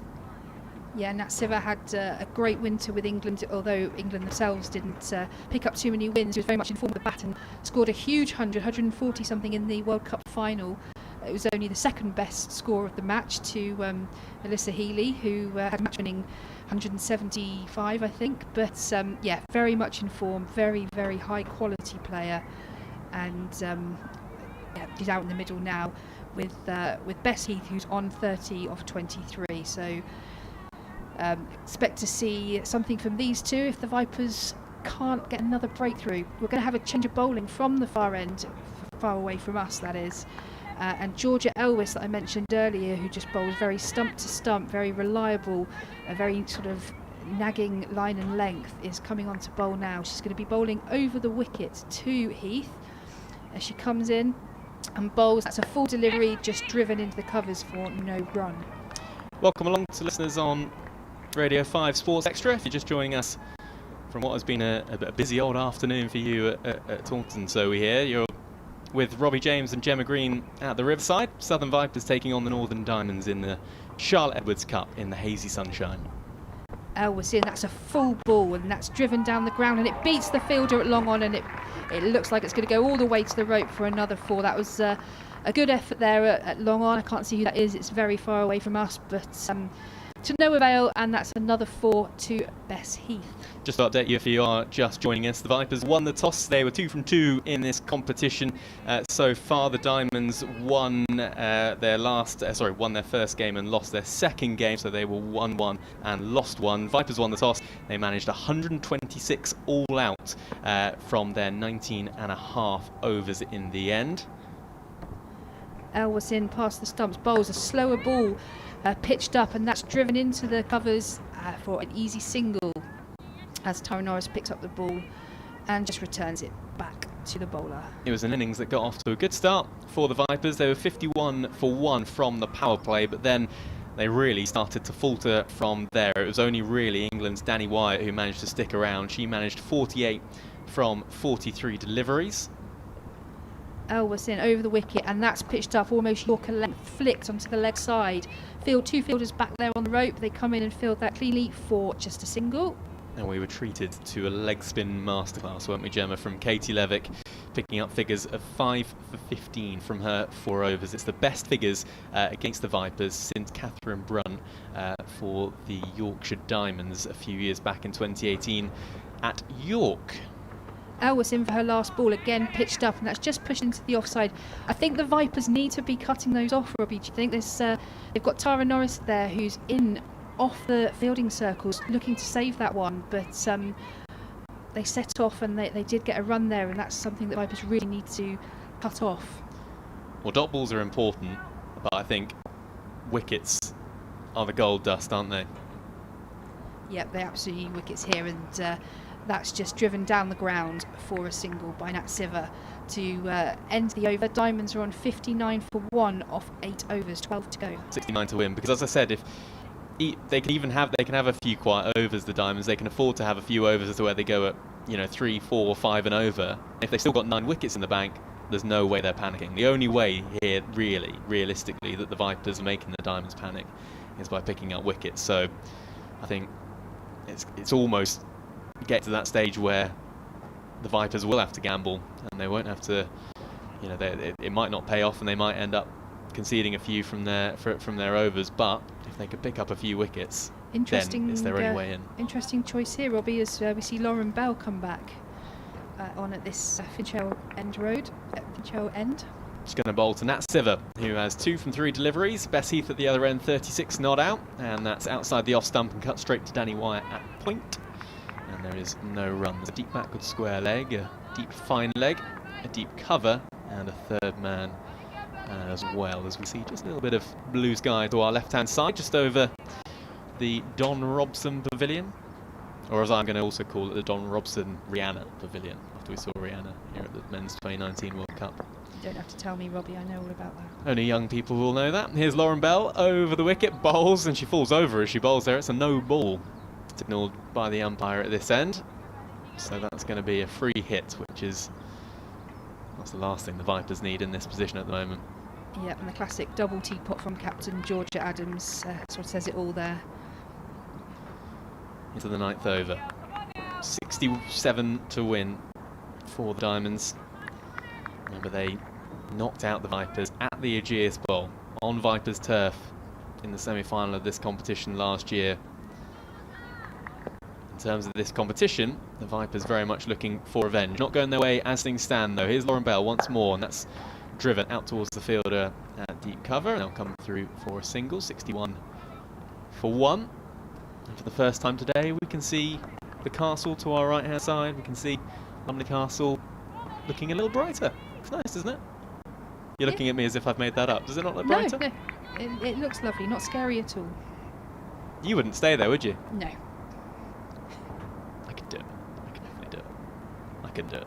Lauren Bell in once more. Shorter this time. Pulled in front of square. Is the fielder going to cut that off? No, she's not. Got no chance. Timed way too well. And Bess Heath is motoring here. She moves on to 40 from 28 deliveries. And, well, every time we see a build-up of dot balls for the Vipers, there's that release. And this time it comes from Bess Heath. She's on 40. Diamonds 65 for 1. In that other game in this group, Group A, which is Lightning against Thunder, Robbie mentioned earlier, Thunder scored 152. I'll tell you about the chase in a moment. Shorter once more from Lauren Bell. That doesn't carry through to Carla Rudd. Bounces around her ankles. I'm sure she'll be delighted to have received that. No run. Yeah, Lightning are making a good fist of that chase. So chasing 156. They are 85 for 2 at the halfway stage, with Tammy Beaumont 46 not out. Earlier on today, there was one game that took place at 11 o'clock, and it was between South East Stars and the Storm. South East Stars winning that by 7 wickets. Driven down the ground, well fielded by Anya Shrubsop, diving at mid-off to her right-hand side and prevented boundary there. She gets up a little sluggish from that, actually, but she saved Lauren Bell and saved the Vipers 3 runs. One of the stars in that South East Stars chase was Ailish Cranstone, who was 66 not out in pursuit of the 145 needed. Ailish is a player that a lot of these girls will know. She was a Hampshire girl. She came up through the Hampshire age groups before leaving go to Exeter for uni, so has been a teammate of a lot of these players. Final ball of the over from Lauren Bell, full outside the off stump and driven out towards the fielder on the deep cover boundary. I think about 2, but they settle for 1. 9 overs gone. The Diamonds are 67 for 1. They need 60 to win from 11 overs. I would have thought we're going to have a change now. Oh, is that on? I think you're on. It all just went funny in my earphones. I can hear you. Okay, that's good then. Sounding great. It looks like we're going to have Anya Shrubsole coming on at the Lumley end. She's just redoing her hair, ready to bowl that first ball. So she's already bowled 2 overs from this end, the other end, and they've only gone for 8. And she's now returning to bowl to Nat Siver, which she would have done a lot in the nets over the last few years. In she comes and bowls, and that's a full slower delivery driven down the ground by Siver, but there's no run there as Georgia Adams clears up the fielding. What's your favourite thing about Durham been so far? You've had 12 hours of it. Oh, well, no, you've had more than 12 hours. When did we get it? 10 o'clock last night? Very friendly. They are very friendly. Lovely area, lovely people. Shrubsole's in, bowls, and that's pitched up, and there's a big shout. I think that's bowled her. Yes, it has. I thought there was going to be a appeal for LBW. Siver tried to turn that round to the leg side, but it's got through somehow, and it has dislodged the bail on top of the leg and middle stump. So that's a huge scalp. Siver goes for 4, bowled Shrubsole. It's not the first time today we've seen a batter trying to go back to a delivery that's half volley length. It was middle and leg stump line, if that, from Anya Shrubsole, but it was full, and that Siver just got herself really in a tangle and somehow just crept through and literally clipped the bail, the leg side bail, and she's on her way. So a little bit innocuous actually in the end. It was, and I'm not sure she knew too much about it as she spun around to have a look to see what had happened. But that's all. How it happened and what happened is irrelevant. She does have to depart, and that's a breakthrough that Vipers very much need, and it brings the captain Holly Armitage to the crease. And it's just about the time where the Vipers started to lose wickets. It was in the 10th over when they lost Georgia Elwis, and they were 73 for 3, and that was when things really started to stutter. Shrubsole Armitage pitched up and driven through point.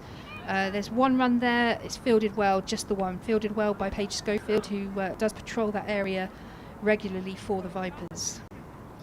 So as we mentioned, pace on the ball seems to be not the way to go today. Pace off the ball very much picking up the wickets and slowing up the run rate. But I think also you've got scoreboard pressure. Can't forget that. Shrubsole in, bowls, and that's whipped away onto the leg side for a single. Yeah, we saw even with that over from Nancy Harmon, it wasn't the best over in terms of there were a few loose deliveries, but she got away with it because a change of pace probably from the pace that was on offer in the power play, but also it doesn't look as easy when it's not coming off the bat on this pitch. Keeper Carla Rudd is stood up now as Shrubsole charges in and bowls, and again a full and straight delivery, well bowled, just pushed back to the bowler for no run. Smattering of supporters to our left hand side in front of that pavilion, round about where the players are sat. They look quite cold.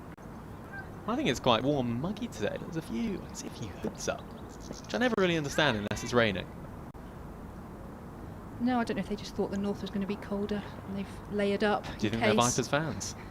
In comes Shrubsole again, straight ball, tried to tuck it onto the leg side, did Holly Armitage, but she got herself a little bit tangled and it just dribbled out for a dot ball. So 10 overs gone then. Diamonds 69 for 2, 58 runs required, and interestingly enough as well, Duckworth Lewis is always a good way of keeping up to date with where you should be, where the game is. The Duckworth Lewis score at the moment is on 58, so yes, the Diamonds are ahead of it, but certainly those couple of wickets have just brought things back a smidgen for the Vipers. They were themselves 74 for 3 after 10 overs, so Diamonds lost 1 fewer wicket. And the Vipers did have more runs at this point, which again really goes to show the downward slope of their innings, but they're still in this game. 58 to win for the Diamonds. And it's Nancy Harmon to continue from this near end, and that's pushed up towards extra cover, and they'll run through for a single. There was some initial hesitation, but they make it through, and the score moves on to 70 for 2. We've got nervous energy, haven't we? We were doing the first innings of this game sitting down. We're both now standing up and pacing around this classroom as if we're waiting for an exam result or something. Yeah, we are a little bit. And there's that strange phenomenon in cricket, isn't it, where they say add two wickets onto the board and see if that changes the situation. And I think the Diamonds would still be in a strong position, but it's an interesting thought. In once more comes Nancy Harman. Gives that one a little bit more air, and it's driven up towards Georgia Adams, Vipers captain, long off, and they'll come through for a single. Holly Armitage on 2, the Diamonds captain, Bess Heath on 43. When do you think Catherine Brunt's going to come in? She didn't bowl, so she's obviously playing as a batter. I keep having to check Catherine Brunt's playing in this game. Down the pitch comes Bess Heath and hits that hard back at Nancy Harman, and she gets half a hand on it but can't prevent the single. 72 for 2. We've got to see it soon. Yeah, she was having throwdowns, wasn't she? And she didn't warm up bowling. Obviously, was never going to play a role with the ball in this game, but she was definitely having some throwdowns just prior to the toss. Into Harman. Harman's in once more. Full toss, and that's pushed up towards Maya Boucher in front of us, who does the fielding at long on. They'll come through for a single. Bess Heath moves on to 44. Well, she's in danger of having a what is it, a TFC, a thanks for coming. Doesn't bowl, doesn't bat. And Harman's in once more. It's Fuller. Pushed out into the offside, and there's no run. Good over so far this. 4 singles and a dot. I like that. TFC, is that one of yours? You know, I had that. No. I thought that was a club cricket thing. Is it? It's for the person that comes along, they don't bowl, they don't bat. I know the person you're talking about. I just didn't know the term. Field at fine leg. Down the pitch is Bess Heath. Squirts it out into the onside, and they'll come through for a single. Think about the second, they won't get it. End of the over. 11 gone. The Diamonds 74 for 2. And Nancy Harman's bowled 2 overs for 8. Bess Heath has 45 and Holly Armitage has 3. Yeah, so you don't bowl, you don't bat. You field maybe square leg or fine leg or something, but then gets towards the end of the day and you've still got to pay your match fee. Yeah, I know exactly what you mean. I just never heard the term TFC. I like that. TFC, thanks for coming. I like that. Thanks for coming, but I'll have a tenner for your match fee and you can, turn up next week.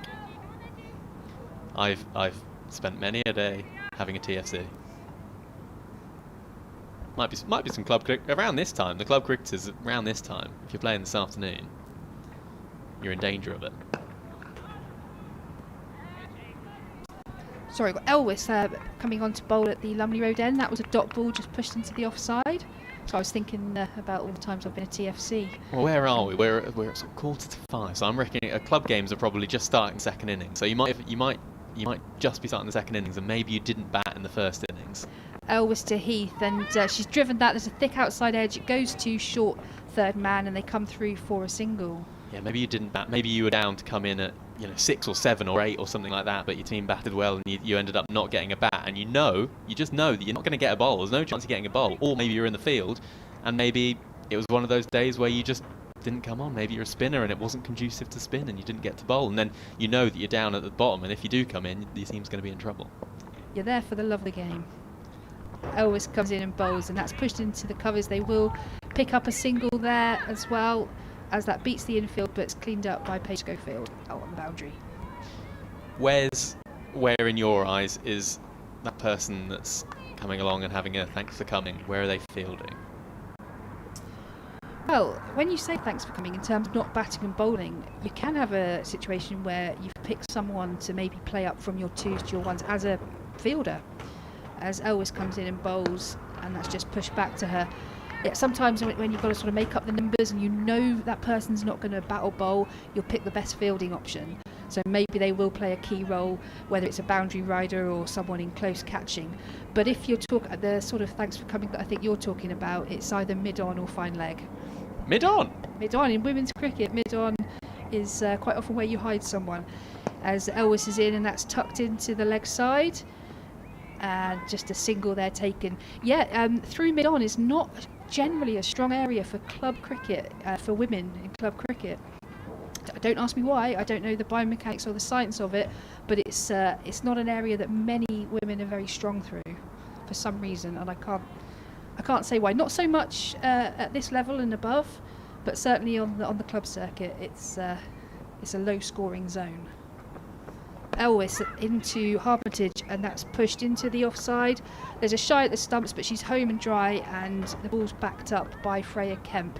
That ends the 12th over, and the Diamonds are 78 for 2. Well, they've had a couple of quietish overs, the Diamonds, but as we said, they're not going to panic unless they lose a few wickets. 49 to win, 8 overs remaining.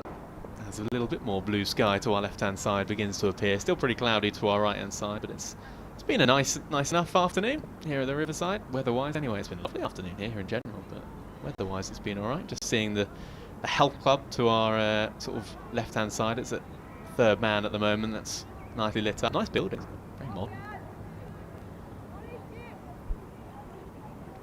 Got a bit of Georgia Adams for the first time this season as she's coming on to bowl at this Finchell end.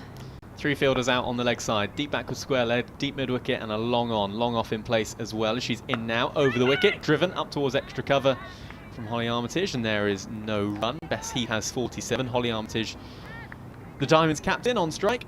She has 5 from 8 deliveries as the scoreboard goes off to her left hand side, which is handy, and that's driven back to Georgia Adams. And there is no run. She just thought for a second of taking off the bails at the non-striker's end, and realised that Bess Heath was in her strike. Well, let's have nothing important happens that I need to see a scoreboard for in a second, as that keeps low a little bit on Holly Armitage. Pushed out in the offside and there's no run. The scoreboard to our left-hand side has searching TX on it. That's the only thing that's on it. I'm going to have to rely on this scoreboard to our right-hand side, which has around 78,000 numbers on it. I'll do my best. Georgia Adams in once more. That's a full toss, pushed up towards long off. She can't do the fielding off her own bowling, so Anya Shrubsole will pick that one off and they'll come through for a single. And it doesn't help that that scoreboard to our right-hand side has the sun glaring off it at the moment, so I'm trying to work out what the score is. It's 78 for 2, I think. And there's Georgia Adams once more, pushed into the onside. Nice bit of fielding by Nancy Harmon at mid-wicket, but they come through for a single nonetheless. Yeah, Georgia Adams actually does one of my favourite things in limited over cricket, and that is get through and over quickly. It's not an obvious thing about all spinners, they don't all do it, but she's got good rhythm, and this over's over before you know it. 79 for 2, down the wicket comes Holly Armitage, and pushes it back to Georgia Adams. End of the over, good one for the Vipers captain, 2 from it. And there's 13 overs gone, the Diamonds 80 for 2, chasing 127 to win. Here at the Riverside, Robbie James and Gemma Green with you. Earlier on today, if you are maybe you're supporting the Southern Vipers and you're also a Hampshire fan, they defeated Somerset by 10 wickets. Quite remarkable couple of hours at Taunton this afternoon. Hampshire bowled out Somerset in their second innings for 69, meaning that the scores were level, and Hampshire needed just 1 run for victory. They managed that. And if you're a Northern Diamonds fan, you might have half an eye on Yorkshire. They're taking on Warwickshire, who are 26 for 3 in their second innings, trailing Yorkshire by 181 runs. Anya Shrubsole to bowl her final over of the day, and that's in at the toes of Bess Heath as they take a single through square leg.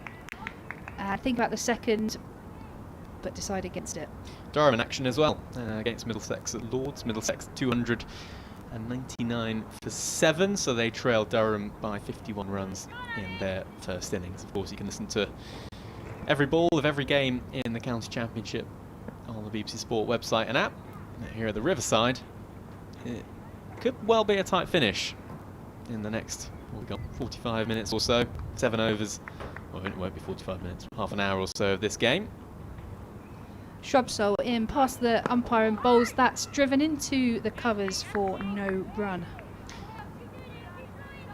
Gemma, I'm going to get you to tell us your fascinating anecdote that you told me about in the car yesterday, because you do a lot of work for the stats companies, don't you, around cricket, and you've got a lot of work to do this year. And you're looking at me there as if I shouldn't be asking you this, and you're not. No, I'm just worried about what's coming. I'm hoping it's not all trivia. Just tell us about what you have. No, it's not trivia at all. I'll let you commentate through this over. Shrubsole in and bowls, and that's pushed back to her for. She misfields actually. It's gone through, and they come through for a single. You were telling me about when you're sort of coding these games, aren't you? You work for the statistician companies that are doing these games. And am I right? How many? What was it? You said that there were a certain number of places on the pitch that you have to try and mark where the ball is pitched. There's like sort of 30, 40 spots you can mark on, and you've got to do that live of what sort of line and length it is and things like that. It's quick, and that's when I don't like people like Georgia Adams bowling a quick over. It's good to watch otherwise. Shrubsole back of a length, and that's driven through the covers for a single to take the score onto. I'm going to do what Robbie did now and try and... Bess Heath's 50. Thank you, 50.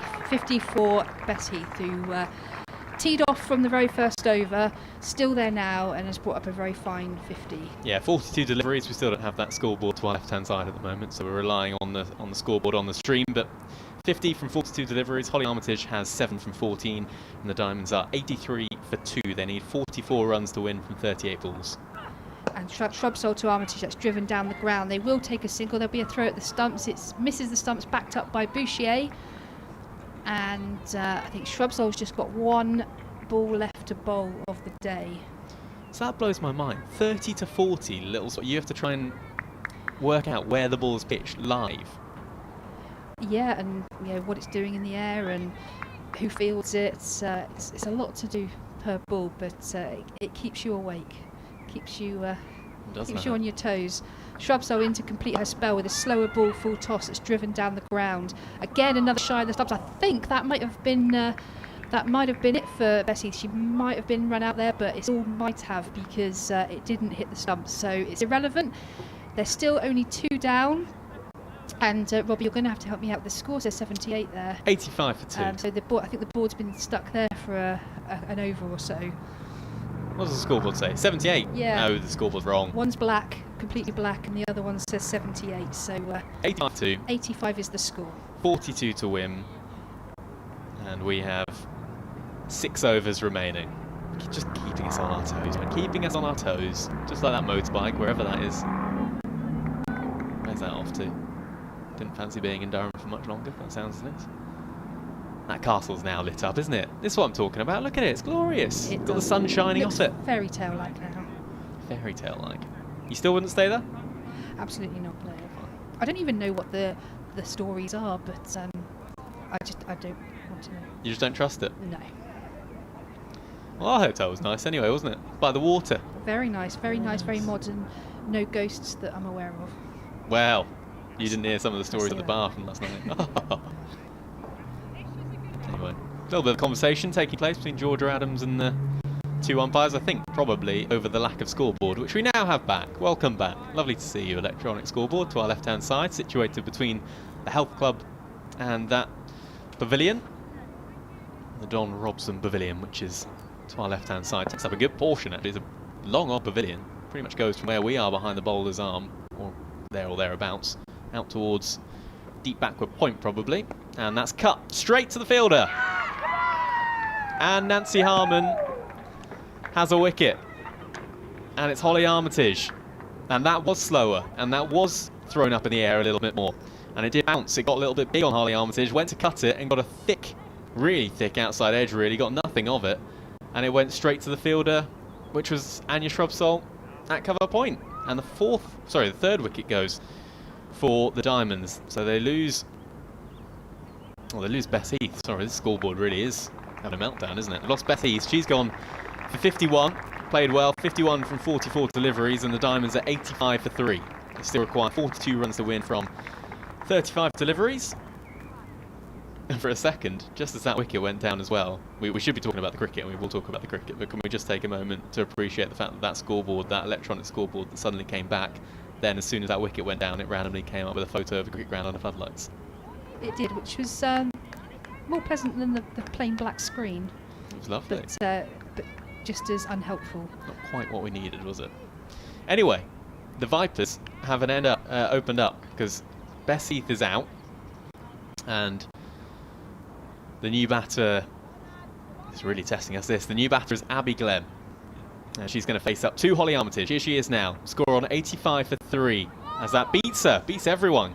Beats the keeper as well. And third man and fine legger up. So is that going to run towards the boundary rope? It is. It just trickles over it now. And signalled as, I think, runned actually by umpire Ibbotson at this near end. Regardless, it's 4 more to the total. And The Diamonds are 89 for 3, chasing 127 to win. Vipers earlier on today all out for 126, 5 for 15 for the leg spinner for the Diamonds, Katie Levick. In is Nancy Harmon once more, and this is defended into the offside, and there is no run. And I think we're back on track with the scoreboard now. It's doing all sorts, it's having the right day of it. It's the equivalent of someone sort of running for a bus when it's raining, getting their coat stuck on a door, sort of having one of those funny 5 minutes. That's pushed up towards Nancy Harmon, field well for her own bowling. It's the dot ball, and you can just hear on our FX mic now just a little bit more noise coming from the Vipers. Got an end open. Abby Glenn at the crease, she has 4 from 3. Holly Armitage at the other end, 8 from 15. 89 for 3. And there's Nancy Harmon once more. Pushed straight back to her, and it's another dot ball. You can hear it once more. Wicket, 4, ... in this 15th over so far. 1 delivery left, 38 runs for victory. And that required run rate is just creeping up a fraction. 7.4 it is now. And it's Nancy Harmon once more, and that bounces again, gets big on Abby Glenn, but they'll take a single out towards Tara Norris at backward point, and that is the end of the over. A productive one then, 5 from it plus the wicket for Nancy Harmon. She has 1 for 13 from 3 overs. The Diamonds are 90 for 3, and they require 37 runs from the remaining 5 overs. This one could well go down to the wire. It certainly could, and even if Vipers don't pick up the win here, what they have done is deny. Well, not yet. No, they haven't yet. But they're looking likely to deny Yorkshire Diamonds that bonus point, which we said earlier can be very important in this, in terms of whether you top the group to go through to the eliminator or you top the group to go straight through to the final.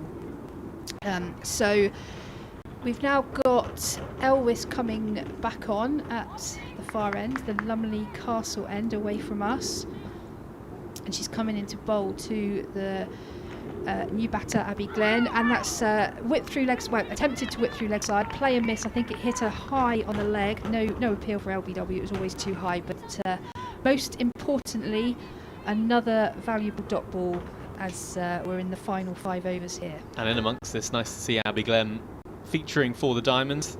She was very much on their radar for a few years, had a bad knee injury which kept her out until this season though. She cuts that down to short third man, and they do come through for a single. And the pressure is straight on her. First season for the Diamonds. Always good to see someone who's had to go through a difficult time of it come out the other end. I was reading about it the other day. Had a difficult time with a really horrible looking knee injury, but she's back now. She's got 6 from 7 balls. Holly Armitage on strike, 8 from 15. What's in bowls, and that's driven through the offside. Strong drive, but there's a fielder out there, so just the 1 run. The required run rate is now over a run of ball. It has been for a couple of overs. It's now up to 7.8. So the Vipers can sort of allow the odd single here and there. It's the wickets they really need to be picking up to close in on this victory. Oh, that's a shorter ball. It kept low and it's pushed into the offside for another dot ball. So this over so far is dot, 1, 1 dot. And for the first time, the Diamonds behind the Duckworth-Lewis.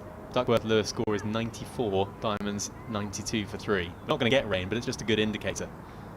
Absolutely. As Elwys comes in again and bowls, and that's pushed up, and that was another hard chance as it was driven straight back past Elwys. She stuck out her right hand, but it was driven down the ground for a single. Someone in front of us today, and I don't know where they are, but they've been having a right old fight with a chair. I can constantly hear it.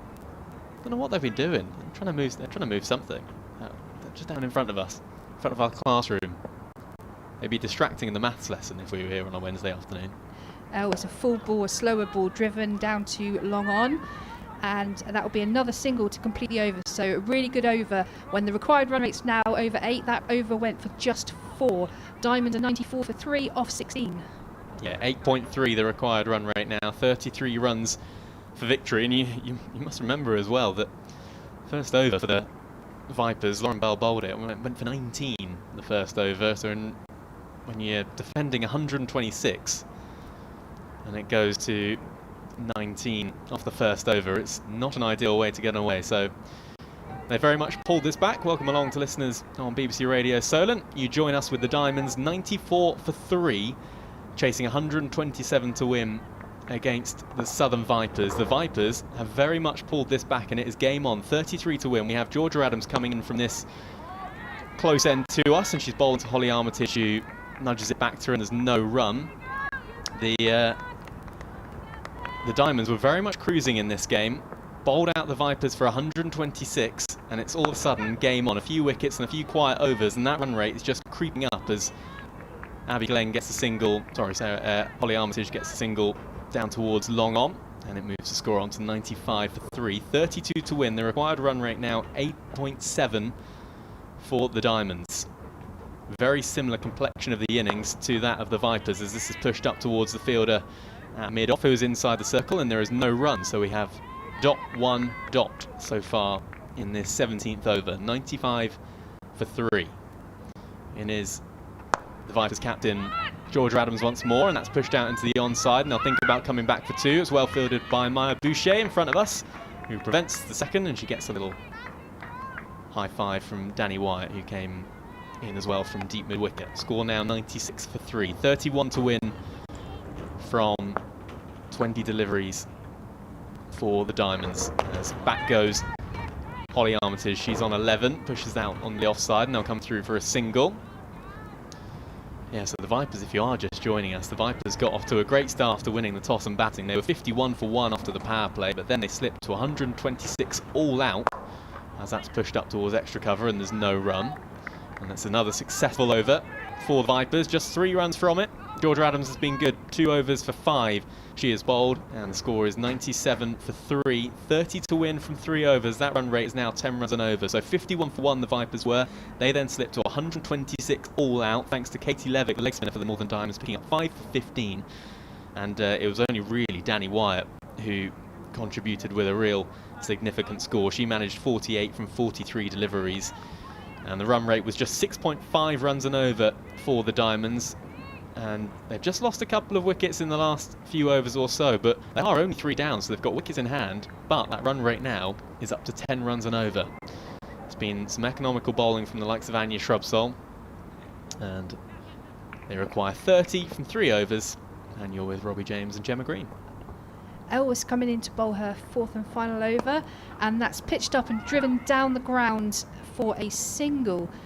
Elwes currently bowled 3.1 overs, no wickets for 17. So in the context of this game, also very economical. The run rate now, for the first time at the end of last over, is into the required run rate is into double figures, which after going for 19 off the first over, looked like something that wouldn't happen, but Vipers have had a really good fight back here. They're clawing this back really well, and despite Diamonds only being 3 down, they have kept the runs in check. As Elwes comes in and bowls her second ball, and that's hit down the ground. It's a bump ball, it just falls back into the hands of Georgia Elwes, so another dot ball. And these dot balls in the last 4 or 5 overs have really swung the momentum back for the Vipers, and you can hear that. We've got a window cracked open here, and you can hear the noise from the Vipers. I don't know if you can pick it up on our mic, but it's noticeably louder as they're coming in. And Elwes comes in, and that's hit high, and that might be going down. That's been caught at long on. That's another breakthrough. That's Abby Glenn, who has gone for 8 off 13. There was a full ball, and she tried to drive that down the ground. She got well under it. It went high, but straight to the fielder down there at long on, who was, I will tell you in a moment, it's the furthest part of the ground away from us. Right in front of the health club, wasn't it? It was. Well, regardless of who took the catch, the Diamonds here are just petering out. They've lost fewer wickets than the Vipers had at this stage. It was Paige Goldfield with the catch, but they've hardly fired a shot since the 10th over in this game, and they're suddenly leaving themselves with so much to do. And suddenly the Vipers are probably red-hot favourites. 11.6 the required run rate now. Yeah, the Diamonds got themselves into a really good position and then haven't looked like they know how to finish a game, which is something they're going to need to work on if they do want to pick up that first piece of silverware. But it brings to the crease Catherine Brunt. She's playing today solely as a batter. She didn't feature with the ball. So she's coming in here at number 6 for the Diamonds. She's on strike now to Elwes as Elwes charges in and bowls, and that's pitched up and pushed, and Brunt immediately sets off for that quick signal. If ever you need a fighter, Robbie, out in the middle, they've got one now in Catherine Brunt, haven't they? And most importantly, she's not going to have a TFC. Thanks for coming. She's played her part in this game. I did have a text from someone saying it used to be called a TFPI. Thanks for popping in, apparently. That's pitched up by Elwes to Armitage, and that's hit down the ground to Schofield. They do come back. There's a little bit of a fumble there from Schofield, and it enabled them to come back for a second. Thanks for popping in. You're not going in. You're not arriving for a cup of tea. Apparently so. That's what it was called at one point. I prefer thanks for coming. 100 up for the Diamonds. One ball remains of the 18th over. 26 to win. Thanks for popping in. You pop in to see your gran. Elwes in and bowls, and it's back of the leg. It's whipped through leg side, through to long on, back down to Schofield. She's had a lot to do in this over. She took the catch, fielded the last 2 balls. They come through for a single, and that completes Elwes's part with the ball. She bowled 4 overs, 1 for 21 today, and more importantly, Diamonds are 102 for 4 with just 2 overs left. Yeah, some really economical bowling. Anya Shrubsole 1 for 15 from 4 overs. Nancy Harmon 1 for 13 from 3. Yeah, as you mentioned, Georgia Elwes 1 for 21. Georgia Adams 2 overs for 5, and she's going to back herself as the Southern Vipers captain with the penultimate over of the game from this end that we're commentating from, the Finchale end, from our classroom. We mentioned it a few times this afternoon, but if you guys joining us, we are doing our commentary from... It is, in fairness, it is the commentary, the actual commentary boxes here at the Riverside, as that's pushed straight back to Georgia Adams, no run. They are actually the commentary boxes that they use at the Riverside, but they are also classrooms and offices, so we're doing ours from a classroom that probably holds 30 people or something like that. It's part of the Parkview Academy of Sport here at the Riverside up in the northeast, as that's bowled! Another wicket, and another stutter from the Diamonds. Down the pitch came Holly Armitage to try and, well, maybe hoik Georgia Adams really over the onside, but didn't get anything of it. A little bit of spin. We've seen spin on offer. We saw it for Katie Levick. She picked up 5 for 15, straight through the gate between bat and pad of Holly Armitage, and the Diamonds captain makes her way off the pitch, and the Vipers lose a 5th. 102 for 5, 25 to win from just 10 deliveries. I'm going to give you a little bit of credit here, Robbie, because I think you said to me off air when Vipers obviously didn't get as many as they'd hoped, 1-2-6, and then they had that nightmare first start, but you did say if there's any team that can fight back from a situation like that, it is the Southern Vipers, and we're not there yet. They're not over the line, but it's very much the way it's going at the moment. And if they do pull this off, and like I said, the game is not over yet at all. We see Lee Kaspovich come in for the Diamonds now, but if they do, what it really does show is it shows the ability to adapt for the Vipers, because they don't have a bowling attack made for this pitch, so they've had to call on, instead of relying on the likes of Lauren Bell and Anya Shrubsole, Georgia Elwes, who have all been good, of course they have, but they've had to bowl Georgia Adams, they've had to bowl Nancy Harmon, they've had to use their resources to try and fit the conditions, and they've had to try and mould something around. They've had to go away from what is norm for the Southern Vipers, and so if they do pull this off, it shows a real ability to adapt, which is something that I think any professional sports team values very highly. Lee Kaspovich to face her first delivery then. High bat lift for Lee Kaspovich as she's down the pitch, wraps her on the pad straight away, and she's gone! Well, she took a few steps down the pitch, tried to whip that into the onside, different from the previous dismissal, but Georgia Adams, regardless, has 2 and 2, and Lee Kaspovich is on her way for no score, and the Vipers are heading towards a victory out of absolutely nowhere here in the Charlotte Edwards Cup. They have the Diamonds 102 for 6, and Georgia Adams is on a hat-trick. Yeah, we said something special's got to happen in this innings for the Vipers if they were to defend this modest total. And at the minute, that special something is coming from the captain, Georgia Adams herself, with 2 wickets for just 5 runs of 15 balls. Well, that's remarkable. It really is. From where they were, the Vipers really petering out in this innings, and I think I don't think it's harsh to say that they batted pretty poorly. They did have some soft dismissals in that innings, and yes, it's becoming more and more obvious the more we watch this game that pace off the ball is the way to go, and it's conducive to spin, and it's difficult to score when the pace is off the ball. But regardless, there were a few soft dismissals in there for the Vipers, and from where they were, well, they've pulled it back in a quite remarkable way, to be honest. I imagine whatever happens with the result of this game, there's going to be a lot for the post-match analysis, the team talks, the things to improve on for next game. Hat-trick ball against Lindsay Smith. She's left-hander, facing up to Georgia Adams now. No slip in place or anything like that. Down the track comes Lindsay Smith, and she nudges it up towards long on. And there is just one run picked up. There was no way that Georgia Adams was going to... I don't think we were going to see 8 slips or anything like that for that delivery, were we? It was a game very much to win. And field changes around as Catherine Brunt is on strike. 1 run from 1 delivery for her as the sunshine comes out. This is probably the sunniest it's been all afternoon here at the Riverside. Georgia Adams in, shorter, pulled out towards deep mid-wicket by Catherine Brunt. Danny Wyatt running around to her left-hand side will pick up, and she'll throw it neatly to Maya Boucher, who will throw the ball into Georgia Adams. And they come through for 2 in the end. 105 for 6, 22 to win from 7 deliveries. And this is Georgia Adams' final delivery of the match. Well, she contributed with the bat. She got the Vipers off to a good start. She eventually fell for 24 from 15 deliveries, but it's been with the ball that she's likely to win this game for the Vipers, as that last delivery is just a single out into the offside, and she finishes with figures of 3 overs, 2 for 9 does the Vipers captain. The Diamonds are 106 for 6, and as 1 over remaining, the Diamonds need 21 to win.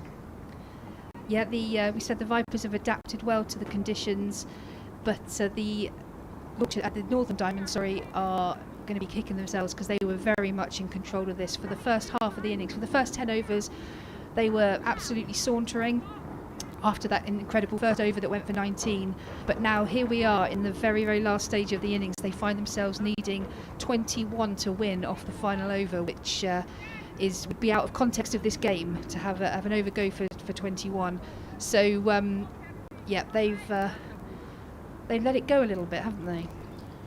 Well, they have. We've got to give the Vipers credit, of course we do, because they've bowled accurately and they've bowled smartly by taking the pace off the ball. And Georgia Adams has set some fields to create traps which the Diamonds have fallen into, but at the same time the Diamonds were in control for a lot of this game. We've got the young Freya Kemp to finish off proceedings with the ball, and that will be a boundary off the first ball by Catherine Brunt. That was a bit of width on offer outside the off stump, and she threw her hands through that, and that went for 4 through extra cover. So it's now 17 to win off 5 balls. And the game is never over. It really isn't until that last delivery, that last wicket, whatever it might be. And then remember that the Vipers did concede 19 runs from the first over of their innings, so it's not over. They're in a good position, the Vipers, but 5 balls remaining, 17 to win. In comes Kemp. That's a slower full toss, almost full toss, and that's dragged down the ground. Shrubsole does the fielding, kicks it down to a single. Brunt will be down the other end now. We've got Lindsay Smith on strike, who's just faced the 1 ball today so far. And what we must say as well is what faith Georgia Adams is putting in 17-year-old Freya Kemp here. 17 years of age, first season with the Vipers in the first team, and she's trusted with seeing out this final over. Absolutely, it says a lot about a player when a captain puts that kind of responsibility on such young shoulders. Slight change in the field. We've got a left-hander on strike now as Kemp charges in. She's bowling over the wicket, and that's a slower ball banged in a little bit shorter, and Lindsay Smith can do nothing but sort of straight pull that down the ground for a single. The equation now is 15 off 3. Slow ball's the way to go, and executing them really, really well. Foot behind the line and bowl it as straight as you can. But extras aside, Diamonds will need a 6, which I don't think we've had today, have we? To pull this off. And that's in and bowls, and that's straight back of a length and pulled to deep square leg. Danny Wyatt's out there, does the fielding. It's just a single, so 14 off 2, and victory for the Vipers, looking more and more evitable.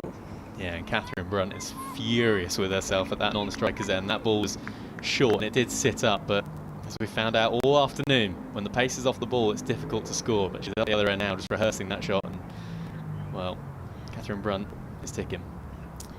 And in comes Kemp and bowls again. Pace off the ball as that's hit down the ground. Schofield's running round and we'll keep that down to 2. And Freya Kemp now has the luxury. She just needs to keep her foot behind the line. The ball not too wide, and the Vipers have got a happy trip home. We mentioned it at the start of the game, a habit of winning as well. And I think they found that. They found a way to win, which good sports sides do, and make no bones about it, the Diamonds are a very good side themselves.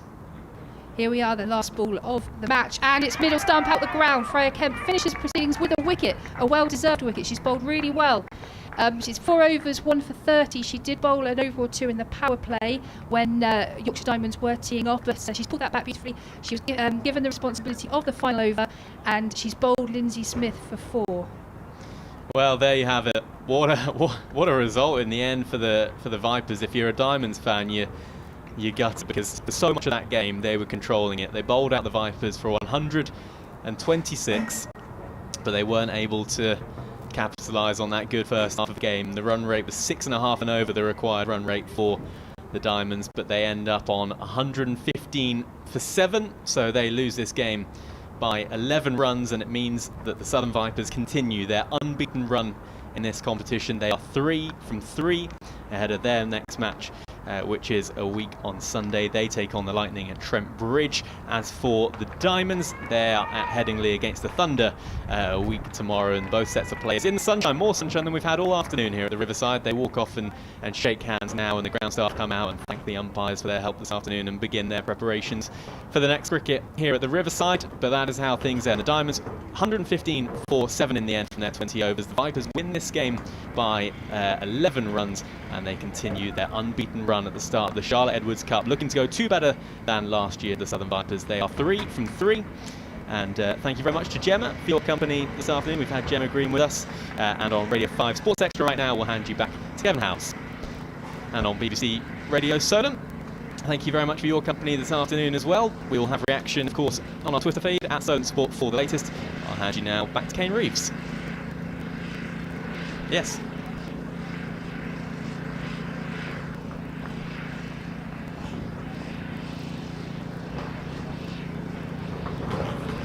They will, and it's one of those where you wonder how much credit do you give the Vipers, and how much do you say to the Diamonds? Well, you know, what were they thinking at times in that game? The more you think about it, though, the more impressed you do have to be with the Vipers. And of course, we're a little bit biased because we're Vipers fans, but the more you do have to credit the Vipers, given that winning a game like that, winning a game with pace off the ball counting, when they lost Charlie Dean, they've lost their main spinner ahead of this game to injury. Winning a game the other way is so important. Winning a game, you know, going away from your usual game plan. So I think we have to give them a lot of credit. The Diamonds, look, they were well in that game for a long periods of it, and ultimately they will be absolutely gutted to lose that this afternoon, because it was there for them to win. But I think also for the Diamonds, a lot of credit has to go to Georgia Adams. You know, 2 for 9 from 3 overs, good start with the bat, and the way she captained that side, rotated her bowlers, I think she gets a lot of credit for that win as well.